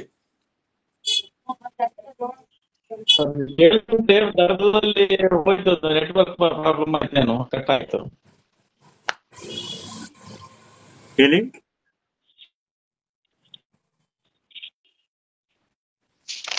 ಕೇಳಿಸ್ಕೊಂಡೆ, ಒಂದ್ ಅರ್ಧದಲ್ಲಿ ನೆಟ್ವರ್ಕ್ ಪ್ರಾಬ್ಲಮ್ ಕಟ್ ಆಗಿತ್ತು, ಈಗ ಮತ್ತೆ ಕನೆಕ್ಟ್ ಆಗಿದೆ ಈಗ. ಓಕೆ ಓಕೆ ಓಕೆ, ಸರಿ ಸರಿ. ಮತ್ತೆ ಇನ್ನೊಂದು ಸೆಷನ್ ಮಾಡೋಣ. ಮಂಜುನಾಥ್ ಅವರು, ನಿಮ್ಗೆ ಸಂಸ್ಕೃತ ಕ್ಲಾಸ್ ಇದಲ್ವಾ ತೆಲುಗು ಗ್ರೂಪ್ ಅಲ್ಲಿ? ಹೌದಾ ಸರಿ. ಇದು ಶಾಂತಿ ಮಂತ್ರ ಹೇಳಿ ಇಲ್ಲಿಗೆ ಮುಗಿಸೋಣ. ನೀವು ಅಲ್ಲಿ ಜಾಯ್ನ್ ಆಗ್ಬೇಕು. ನಮ್ಮ ವಯಸ್ಸುಗಳನ್ನೇ ನೀವು ಶಾಂತಿ ಮಂತ್ರ ಹೇಳಿ. ಎಲ್ರಿಗೂ ಕೂಡ ಧನ್ಯವಾದಗಳು. ಇಷ್ಟೊತ್ತು ನಮ್ಮಗಳ ಜೊತೆಯಲ್ಲಿದ್ದು ವೈಶ್ವಕರ್ಮಣ ಸಾಹಿತ್ಯ ಒಂದ್ ನಿಮಿಷ ರಾಘವೇಂದ್ರ ಅವರು ಇದ್ದಾರೆ, ಅವ್ರಿಗೆ ಕೇಳಲೇ ಇಲ್ಲ, ನಾನು ಮರ್ತು ಬಿಟ್ಟೆ. ರಾಘವೇಂದ್ರ ಅವರೇ ನಮಸ್ಕಾರ. ನಮಸ್ತೆ ಗುರುಗಳೇ, ಹೇಳಿ. ನಿಮ್ಮ ಅನಿಸಿಕೆ ಏನ್ ಅನ್ಸಿತ್ತು? ಮಾತಾಡ್ನಲ್ಲ ಗುರುಗಳೇ, ಜಸ್ಟ್ ನನ್ನನ್ನೇ ಪ್ರಶ್ನೆ ಮಾಡಿದ್ರಿ. ನಾನು ಹೇಳಿದ್ನಲ್ಲ 33 ಕೋಟಿ ದೇವತೆಗಳ ಬಗ್ಗೆ ಎಲ್ಲ ತುಂಬಾ ವಿವರಣೆ ಚೆನ್ನಾಗಿತ್ತು, ಮಾತಾಡಿದೆ. ಈಗಾಗಲೇ ಹೇಳಿದ್ದಾರೆ ಗುರುಗಳೇ ಅವರು. ಹೇಳಿದ್ರಲ್ವಾ? ಹೇಳಿದ್ರು. ನೀವು ಶಾಂತಿ ಮಂತ್ರ ಹೇಳಿ ಸರ್, ಈ ಸೆಷನ್ ಮುಗಿಸೋಣ, ಮತ್ತೆ ಇನ್ನೊಂದು ಸೆಷನ್ ಕ್ರಿಯೇಟ್ ಮಾಡೋಣ. Okay okay. ಎಲ್ರಿಗೂ ಕೂಡ ಧನ್ಯವಾದಗಳು ಆಚಾರ್ಯರೇ. ನಮ್ಮ ಈ ಒಂದು ಗೂಗಲ್ ಮೀಟಿಂಗ್ ಅಲ್ಲಿ ತಾವೆಲ್ಲರೂ ಕೂಡ ಭಾಗಿಯಾಗಿ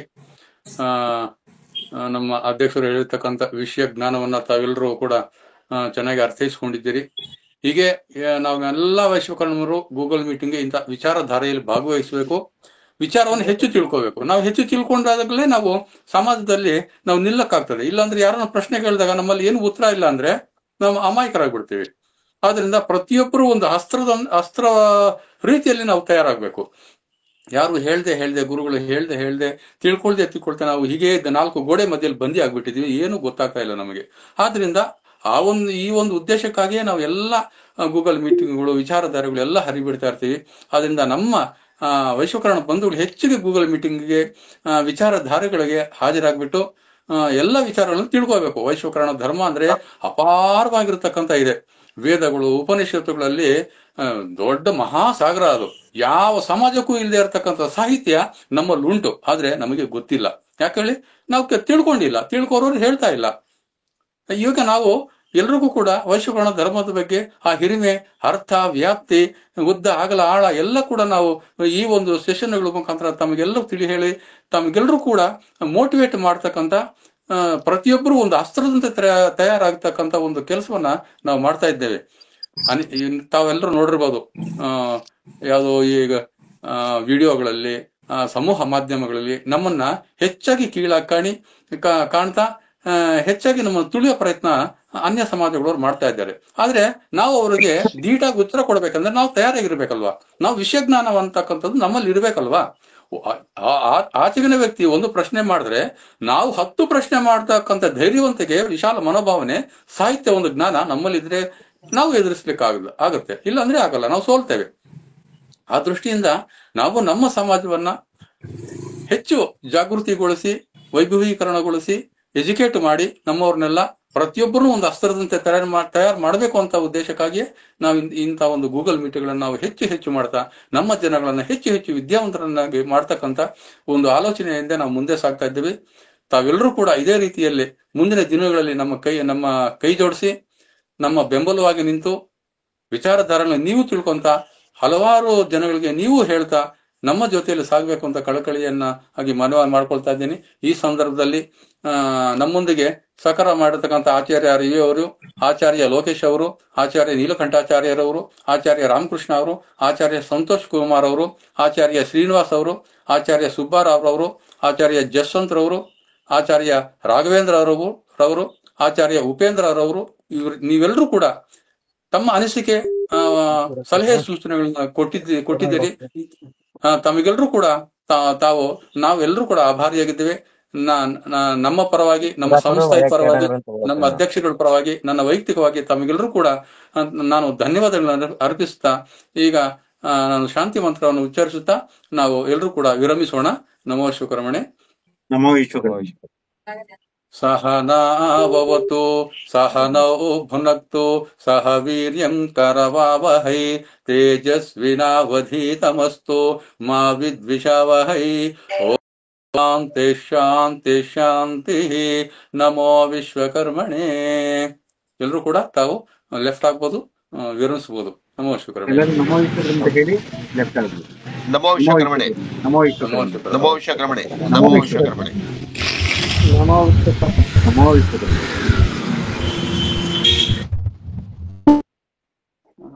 ನಮೋ ವಿಶ್ವಕರ್ಮಣೆ. ನಮೋ ವಿಶ್ವಕರ್ಮಣೆ. ನಮೋ ವಿಶ್ವಕರ್ಮಣೆ.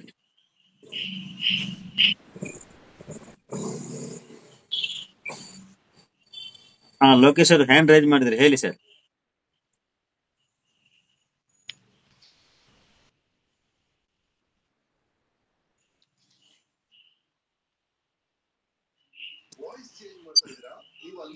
ಹಲೋ, ಹೇಳಿ ಸರ್, ಹೇಳಿ. ಹ್ಯಾಂಡ್ ರೈಸ್ ಮಾಡಿದ್ರಿ. ನಮಸ್ಕಾರ. ಕೇಳಿಸ್ತಾ ಇದೆ ಸರ್ ಗುರುಗಳೇ? ಹೇಳಿ ಸರ್. ನಮೋ ವಿಶ್ವಕರ್ಮಣೆ. ಅವರು ಇದರಲ್ಲಿ ಲೋಕೇಶ್ ಅಂತ ಹೇಳಿದ್ರು. ನಾನು ಲೋಕೇಶ್ ವಿಶ್ವಕರ್ಮ ಅಂತಲೇ ಹೇಳ್ಬೇಕು ನನಗೆ. ಹೇಳಿ ಸರ್, ಹೇಳಿ. ಪೂರ್ಣ ಹೆಸರು ಲೋಕೇಶ್ ವಿಶ್ವಕರ್ಮ ಅಂತ. ಆಯ್ತು ಸರ್. ಕೇರ್ಪೇಟೆ. ಆಯ್ತಾಯ್ತು, ಲೋಕೇಶ್ ವಿಶ್ವಕರ್ಮ ಅಂತಾನೆ ಹೇಳಿ. ಹೌದು. ನಮೋ ವಿಶ್ವಕರ್ಮ. ನಮೋ ವಿಶ್ವಕರ್ಮ.